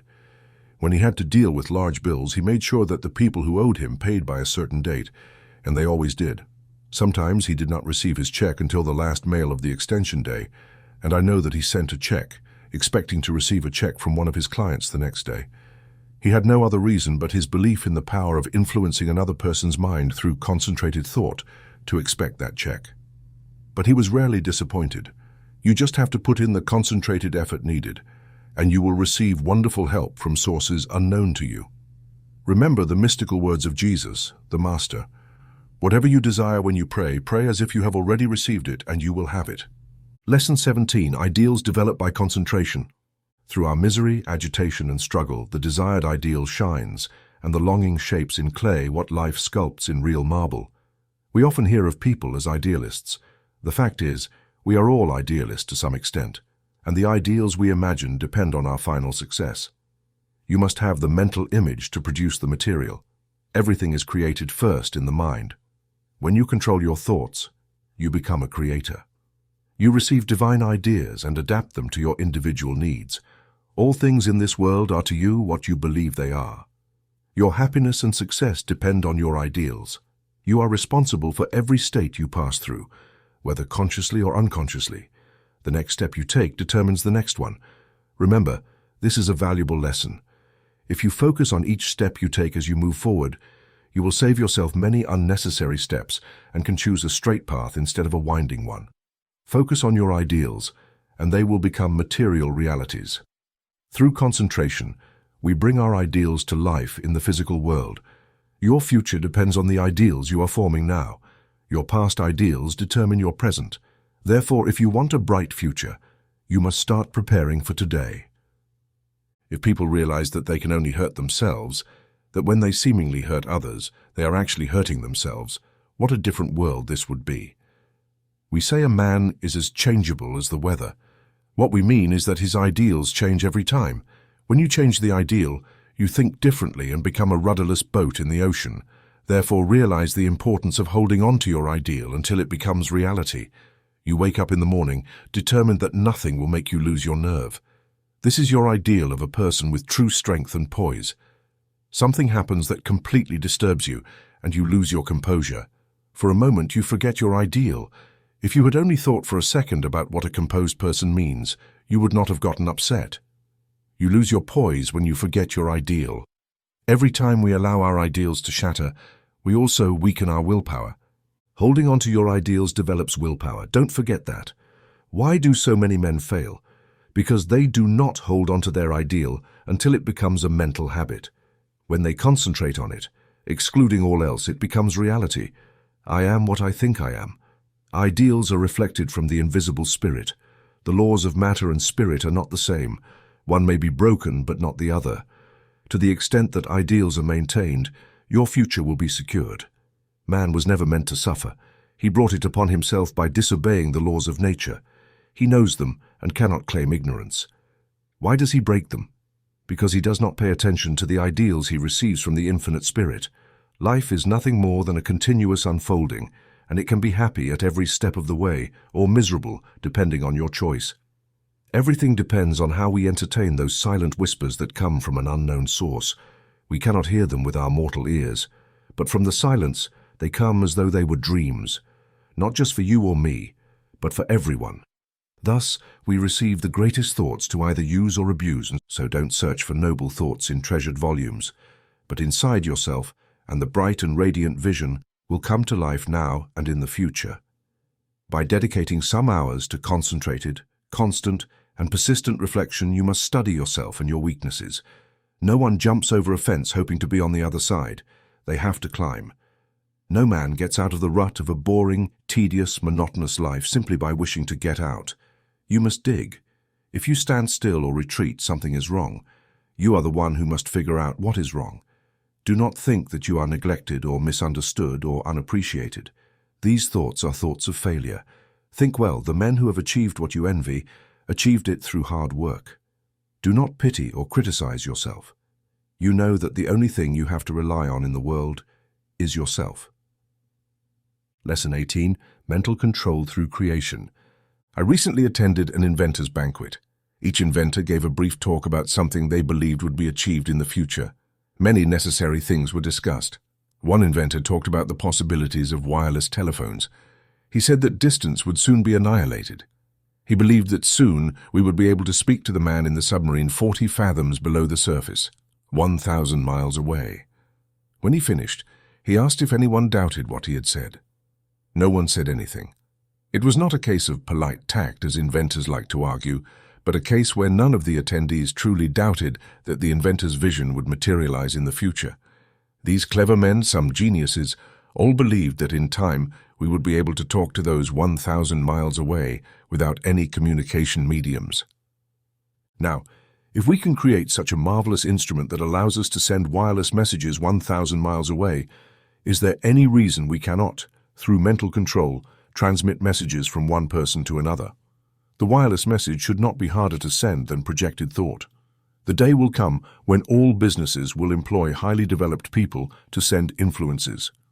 These influences will be so dominant that employees will be partially controlled by them, and so you will increasingly benefit from your mental powers, depending on them to bring all natural forces toward you. You will constantly send suggestions to your employees and friends, and they will receive them unconsciously. But if yours is the stronger personality, they will carry them out as if you had spoken them aloud. This is done even today.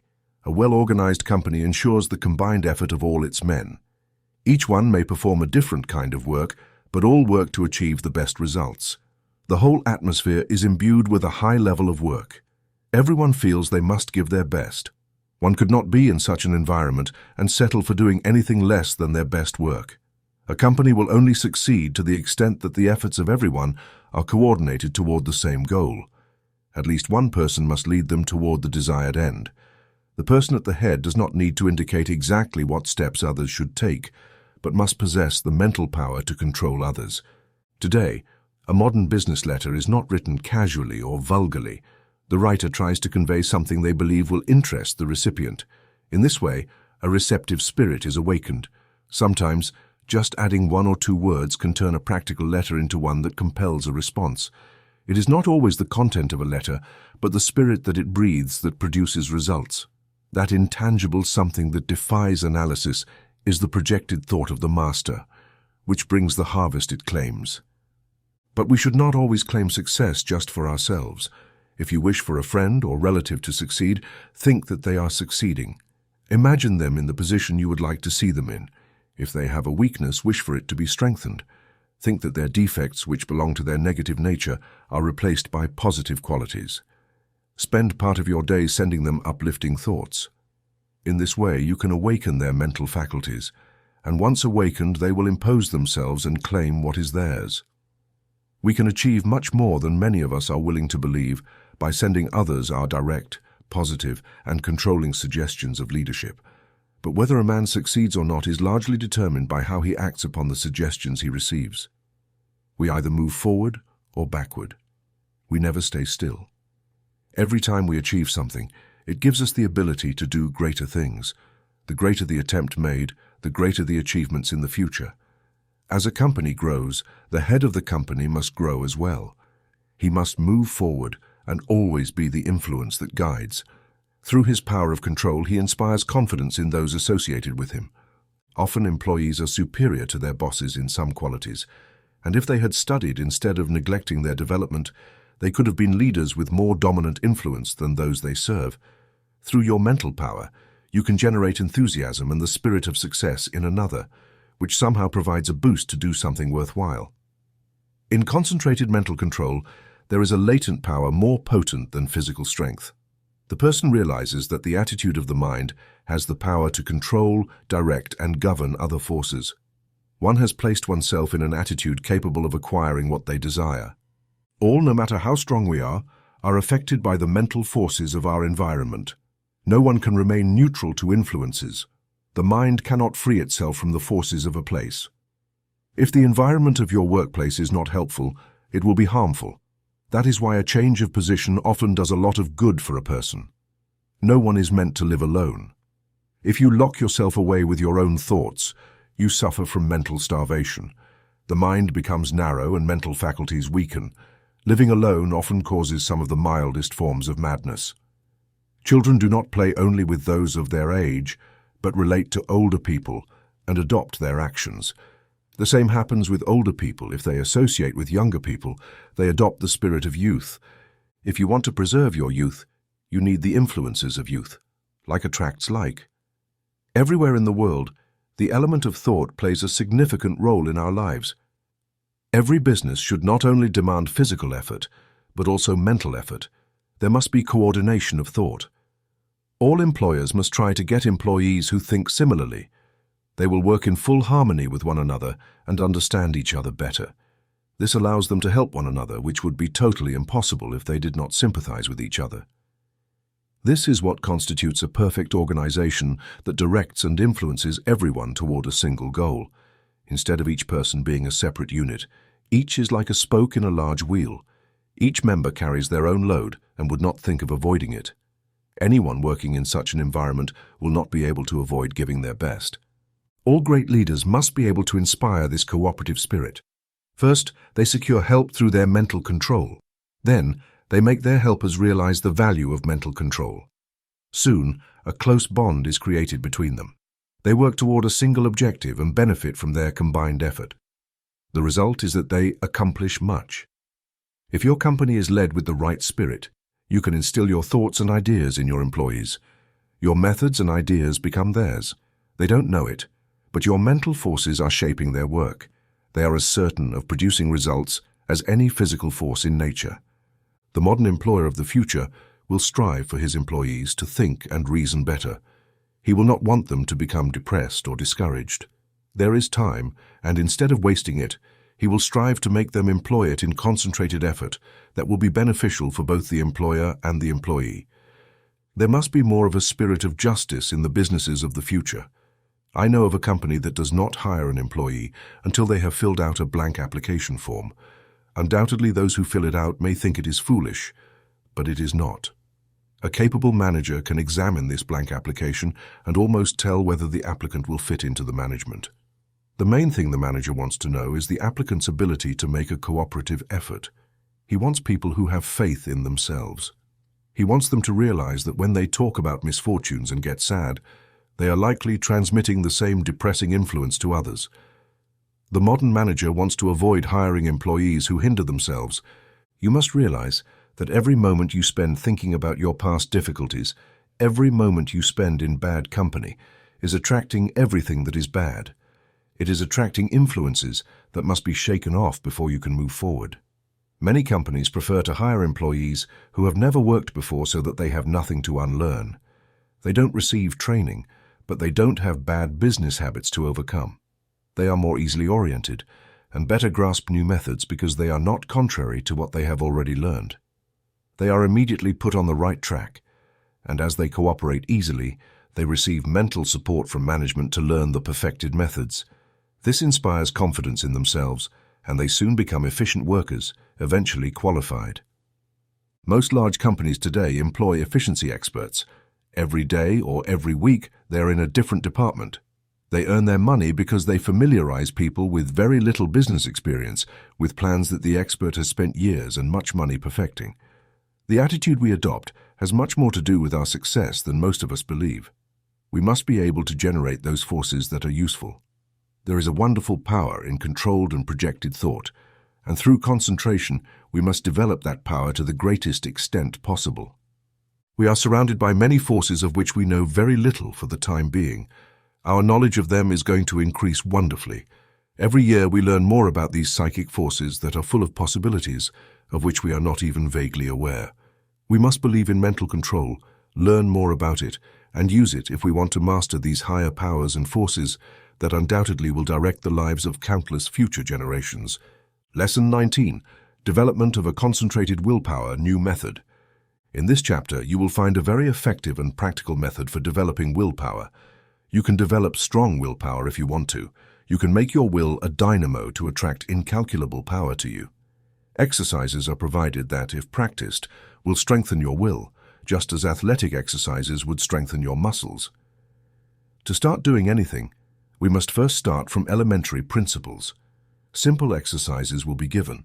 It is impossible to estimate the final good derived from the mental cultivation that comes through these concentration attempts. Even simple exercises should not be considered useless in any way. Dr. Oppenheim writes, "Can a man show a finer quality of willpower than in his own private and intimate life?" We are all subject to certain temptations. Willpower decides whether we will be just or unjust, pure in thought, charitable in opinion, and indulgent in overlooking the faults of others. If we live up to our highest standards, since all of this is controlled by willpower, we should find time to carry out many willpower training exercises in our daily life. You, of course, realize that your will must be trained. You must also realize that this requires an effort that only you can command. No one can do it for you. To succeed in these exercises, you must practice them with a spirit of seriousness. I can show you how to train your will, but your success depends on your mastery and application of these methods. New methods of training the will. Exercise 1. Decide the time. Choose a time of day that is most convenient for you. Sit in a chair and look at the doorknob for 10 minutes. Afterward, write down what you have experienced. At first, it will seem strange and unnatural. You will find it difficult to remain in the same position for 10 minutes, but stay as still as you can. The time will seem long because it is probably the first time you sit and do nothing for 10 minutes. You will see that your hands move away from the doorknob, and you will wonder what could be in this exercise. Repeat this exercise for 6 days. 10 p.m. Day 2. Notes. You should be able to sit more calmly and time should pass more quickly. You will likely feel a bit stronger for having better controlled your will. It will strengthen you since you have maintained your resolution. 10 p.m. Day 3. Observations. It may be a bit harder to focus on the doorknob, as you may have had a very busy day, and your mind keeps trying to return to what you've been doing during the day. Keep trying, and you will eventually manage to banish all stray thoughts. You should then feel the desire to gain even more control. There is a sense of power that overwhelms you when you are able to carry out your will. This exercise will make you feel bigger and will awaken a sense of nobility and manhood. You will say, "I discover that I can really do what I want and can banish stray thoughts. Now I see that the exercise is valuable." 10 p.m. Day 4. Notes. I have discovered that I can look at the doorknob and concentrate on it immediately. I have overcome the tendency to move my legs. No other thought tries to enter because I have established that I can do what I want, and I don't have to be directed. I feel that I am gaining mental strength. Now, I can appreciate the great value of being the master of my own willpower. I now know that if I make a resolve, I will fulfill it. I have more self-confidence and I feel that my self-control is increasing. 10 p.m. Day 5. Notes. Each day seems like I increase the intensity of my concentration. I feel that I can focus on anything I wish. 10 p.m. Day 6. Notes. I can instantly focus all my attention on the doorknob. I feel that I have completely mastered this exercise and am ready for another. You have practiced this exercise enough, but before starting another, I want you to write a summary of how successful you have been in controlling the fluctuating impulses of the mind and the will. This will be excellent practice. There is nothing more beneficial to the mind than paying attention to its wonderful and subtle activities. Exercise 2. Get a pack of cards. Choose a time each day to do the exercise. At the appointed time, take the deck with one hand and begin placing the cards one on top of the other as slowly as you can, with a steady movement. Try to make them as even as possible. Each card placed should completely cover the previous one. Do this for 6 days. Day 1. Notes. The task will seem tedious and annoying. It requires maximum concentration so that each card covers the previous one completely. You will probably want to place them faster. It requires patience to place them slowly, but you lose the benefit if you don't do it that way. At first, your movements will be abrupt and impetuous. You will need some practice before controlling your hands and arms easily. You may never have tried to do anything so calmly.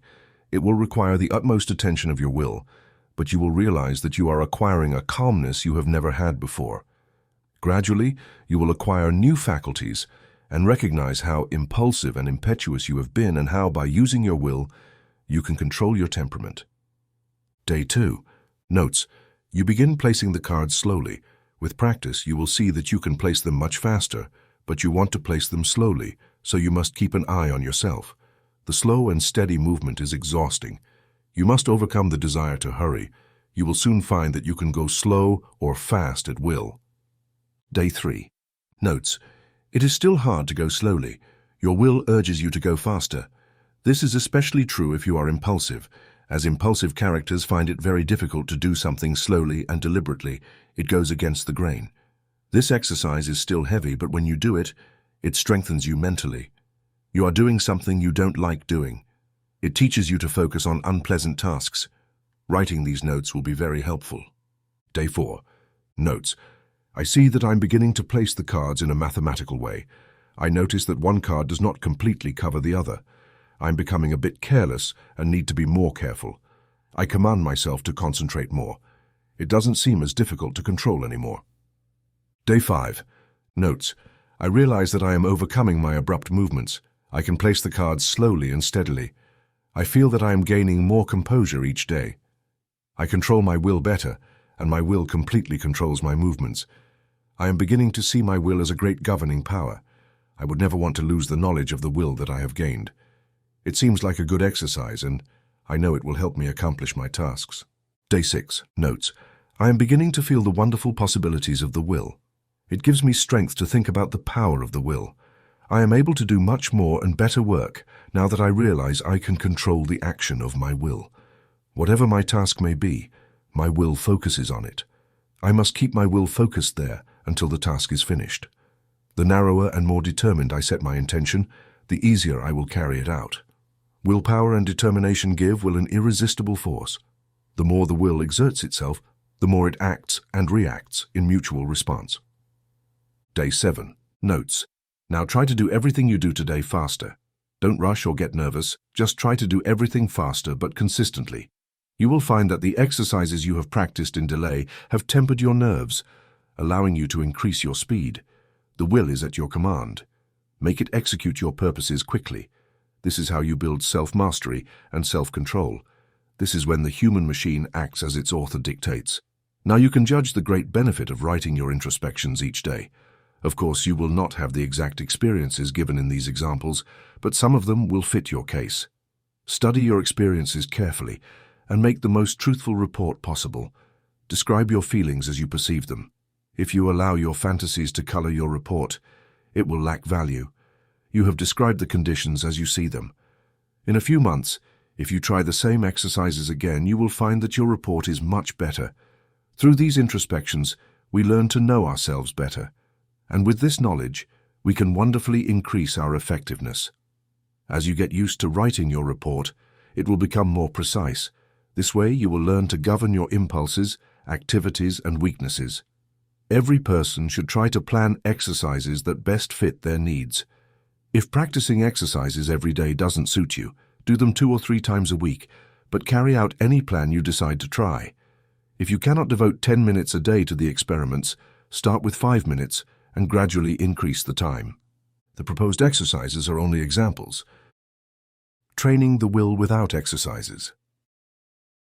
There are many people who do not want to take the time to practice exercises, so the following instructions are given for training the will.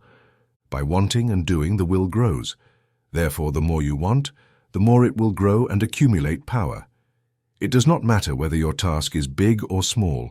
Establish the rule of carrying it out to strengthen your will. Get into the habit of focusing all the force of your will on the goal to be achieved. In this way, you develop the habit of doing something, of carrying out a plan. You acquire the feeling of being capable of achieving what is before you, no matter what it is. This gives you confidence and a sense of power that you cannot obtain in any other way. When you set out to do something, you know you will accomplish it. You do not face new tasks half-heartedly, but with a bold and courageous spirit. We know that the will is capable of carrying us over great obstacles. Knowing this, despair never claims us as victims. We have willpower, and we are going to use it more and more intensely, giving ourselves the power to make our purposes stronger, our actions freer, and our lives finer and better. The education of the will should not be left to chance. Only defined tasks will make it energetic, ready, perseverant, and constant. The only way to achieve this is through self-study and self-discipline. The cost is effort, time, and patience, but the benefits are valuable. There are no magical processes that lead to the development of the will, but the development of your will works wonders because it gives you self-mastery, personal power, and energy of character. Concentration of willpower. The adaptability of people in their business environment is more a matter of determination than anything else. These days, there is much talk about a man's attitudes. Some of his abilities, some of his powers, can develop in a wonderful way. But in reality, this is an unknown quality until all his latent powers are developed to their fullest potential. A person may fail in one field and achieve great success in another. Many successful men did not succeed in their first endeavors, but they benefited from their efforts in different directions, which enabled them for higher achievements. If they had refused to adapt to their environment, the tide of progress would have swept them into oblivion. My sole objective in all my works is to try to awaken in the individual the effort and determination to develop all their capabilities and highest possibilities. One thing I want them to realize from the beginning is that what matters is not so much ability as the will to act. Ability is abundant, but initiative and creative power are scarce. It is easy to find employees, but finding someone to train them is much harder. Their abilities must be directed toward the work they can do. They must be taught to conserve their energy and to work in harmony with others, as most businesses are dominated by a single personality. Concentration on the inner driving force. We are all sometimes aware that somewhere within us, we have an active driving force that constantly tries to push us toward better actions. It is this force that makes us feel determined at times to do something worthwhile. It is not a thought, an emotion, or a feeling. This driving force is something different from thought or emotion. It is a quality of the soul and therefore has its own consciousness. It is the I will of the will. It is the force that makes the will concentrate. Many have felt this force working within them, pushing them to accomplish their tasks. All great men and women become aware that this supreme and powerful force is their ally in achieving great purposes. This driving force is within everyone, but until a certain stage is reached, one is not conscious of it. It is highly useful for the worthy. It arises naturally without the need for training. It emerges without being provoked and disappears unnoticed. We do not know exactly what this force is, but we do know that it is what intensifies the will to demand just and harmonious action. The value of human potential. The ordinary human being, merely as a commodity, if they could be sold as a slave, would be worth $10,000. If someone gave you a $10,000 car, you would take great care of it. You would not put sand in the carburetor, mix water with the gasoline, drive it recklessly on bad roads, or leave it outside to freeze overnight. Are you sure you take care of your own body, your own health, your only real estate, just as you would care for a $10,000 car if it were given to you? A man who mixes whiskey with his blood is even more foolish than someone who would mix water with gasoline in his car. You can get another car, but not another body. A man who does not sleep, who lives irregularly, who eats in a way that impairs his circulation, is a fool who treats himself worse than he would treat any other valuable property. Do you try to talk with men and women who know more than you, and do you listen instead of trying to tell them what you know? There are 100,000 men in their 50s and 60s stuck in the same old routine. any of whom could break free and count themselves among successful men, if only they could find the spark to ignite the energy within them that is currently being wasted. Studying and solving one's own problems. One must study and resolve their own problems. Lesson 20. Review of concentration. As I conclude this text, I want to insist once more on the invaluable power of concentration. Those who lack this great power, or rather who fail to develop it, will generally suffer from poverty and unhappiness, and the work of their lives will most often be a failure. In contrast, those who develop and use it will make the most of life's opportunities. I have attempted to make these lessons practical, and I am sure many will find them so. Of course, merely reading them will not be of much benefit. However, if the exercises are practiced, worked on, and applied to your individual case, you should be able to acquire the habit of concentration to such a degree that it will greatly improve your work and increase your happiness. But remember that the best teaching can only help you to the extent that you put it into practice. I have discovered that it is an excellent idea to first read a book and then reread it. And when you come across an idea that attracts you, stop and think about it. Then, if it is applicable to you, repeat it over and over until it impresses you. This way, you will acquire the habit of selecting all the good things you read, and these will wonderfully influence your character. In this final chapter, I want you to focus on what you do instead of performing most of your work unconsciously or automatically until you have formed habits that give you mastery over your work and the powers and forces of your life. Very often the hardest part of work is thinking about it. Once you start, it doesn't seem so unpleasant. This is the experience of many when they begin to learn how to concentrate. So never think it is a difficult task. Just take on one thing at a time, and once it is done, it is done. This is a good rule. Not all men are born with the same faculties, but what matters is how they are used. Opportunity knocks at every man's door. Those who succeed hear the call and seize the opportunity. Those who fail believe that luck and circumstances are against them. If they always blame others instead of themselves for their lack of success, they will receive nothing more or less than what comes their way. Anything within the universe is within your reach. Use your latent powers, and it will be yours. You have the help of both visible and invisible forces when you focus on doing or being. Everyone is capable of concentrating to some extent because without it, they would be unable to say or do anything. People differ in their ability to concentrate because some cannot keep a thought in their mind long enough. The amount of determination applied determines who has the strongest will. No one's will is stronger than yours. Think of this whenever you face a strong adversary. Never say, "I can't concentrate." You can as soon as you say, "I will." You can prevent your thoughts from wandering just as you can control your arms. Once you realize this, you can train your will to focus on anything you desire. If it wanders, it is your fault. You are not using your will. But do not blame your will and say it is weak. The will is the same whether you act as if it is weak or as if it is strong. When you act as if your will is strong, you say, "I can." When you act as if it is weak, you say, "I can't." It takes the same amount of effort in each case. Some men get into the habit of thinking, "I can't," and they fail. Others think, "I can," and they succeed. So remember, you decide whether to join the army of "I can't" or "I can." The great mistake many make is not realizing that when they say "I can't," they are really saying, "I won't try." You cannot know what you can do until you try. "I can't" means "I won't try." Never say you cannot concentrate because, in reality, you're saying you refuse to try. Whenever you feel like saying "I can't," instead say, "I possess all the willpower and I can use as much of it as I want." You only use as much as you have trained yourself to use. Here is an experiment to try. Before going to bed tonight, repeat, "I am going to choose my own thoughts and hold them as long as I wish. I will keep out all thoughts that weaken or interfere, that make me timid. My will is as strong as anyone's." The next morning, as you go to work, repeat the same. Continue doing this for a month, and you will find that you have a better opinion of yourself. These are the factors that make you succeed. Always hold on to them. Concentration is nothing more than the will to do a specific thing. All stray thoughts can be kept out simply by wanting them to stay out.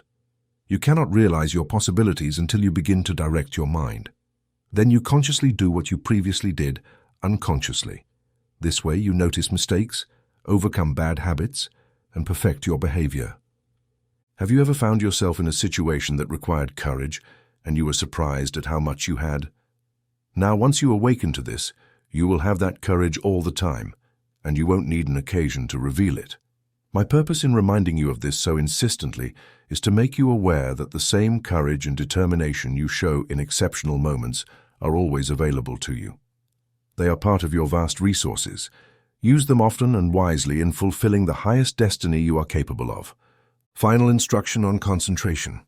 Now you realize that for your life to be worthy, useful, and happy, you must concentrate. You have been given a series of exercises and all the necessary instruction. Now, it is up to you to form the highest ideal you can at present and live according to that ideal while striving to elevate it. Do not waste time on foolish readings. Select something that inspires you so that you can relate to those with worthwhile thoughts. Their enthusiasm will inspire and enlighten you. Read slowly and concentrate on what you read. Let your spirit and the spirit of the author commune, and then you will feel the great things that words cannot express between the lines. Pay constant attention to one thing for a set time, and soon you will be able to concentrate. Hold on to that thought persistently until you have reached your goal. When you work, let your mind focus on your task. Think before speaking and center your conversation on the topic at hand. Do not ramble. Speak slowly, steadily, and coherently. Never rush. Be deliberate in everything you do. Adopt static postures without moving a finger, an eyelid, or any part of your body. Read books that focus on a single continuous topic. Read long articles and remember the main argument. Associate with people who are constant, patient, and tireless in their thinking, action, and work. Check how long you can sit thinking about one topic without interruption. Concentrate on your higher self. Time moves on. Each passing day means one less day for you on this planet. Most of us only try to master the external conditions of this world. We think that our success and happiness depend on what we do. These are, of course, important, and I do not want you to think otherwise. But I want you to realize that when death comes, only those qualities and conditions inherent and acquired within your mentality, character, conduct, and soul growth will go with you. If these are as they should be, you need not fear failure or unhappiness because, with these qualities, you can shape external materials and conditions. Study yourself, find your strengths and make them stronger, just as you should identify your weaknesses and strengthen them. Study yourself carefully, and you will see yourself as you are. The secret of success is concentration, the art of focusing all your energy on one point at a time. If you have studied yourself carefully, you should have a good understanding of yourself and should be able to make the necessary internal adjustments. Remember, first, last, and always, thinking correctly and living correctly necessarily result in happiness. Therefore, it is within your power to attain happiness. Whoever is not happy is not claiming their birthright. Keep in mind that one day you will leave this world. Think about what you will take with you. This will help you focus on higher forces. Now, from this moment on, act according to the guidance of your higher self in everything you do. If you do this, its always harmonious forces will inevitably ensure the successful fulfillment of all your life's purposes.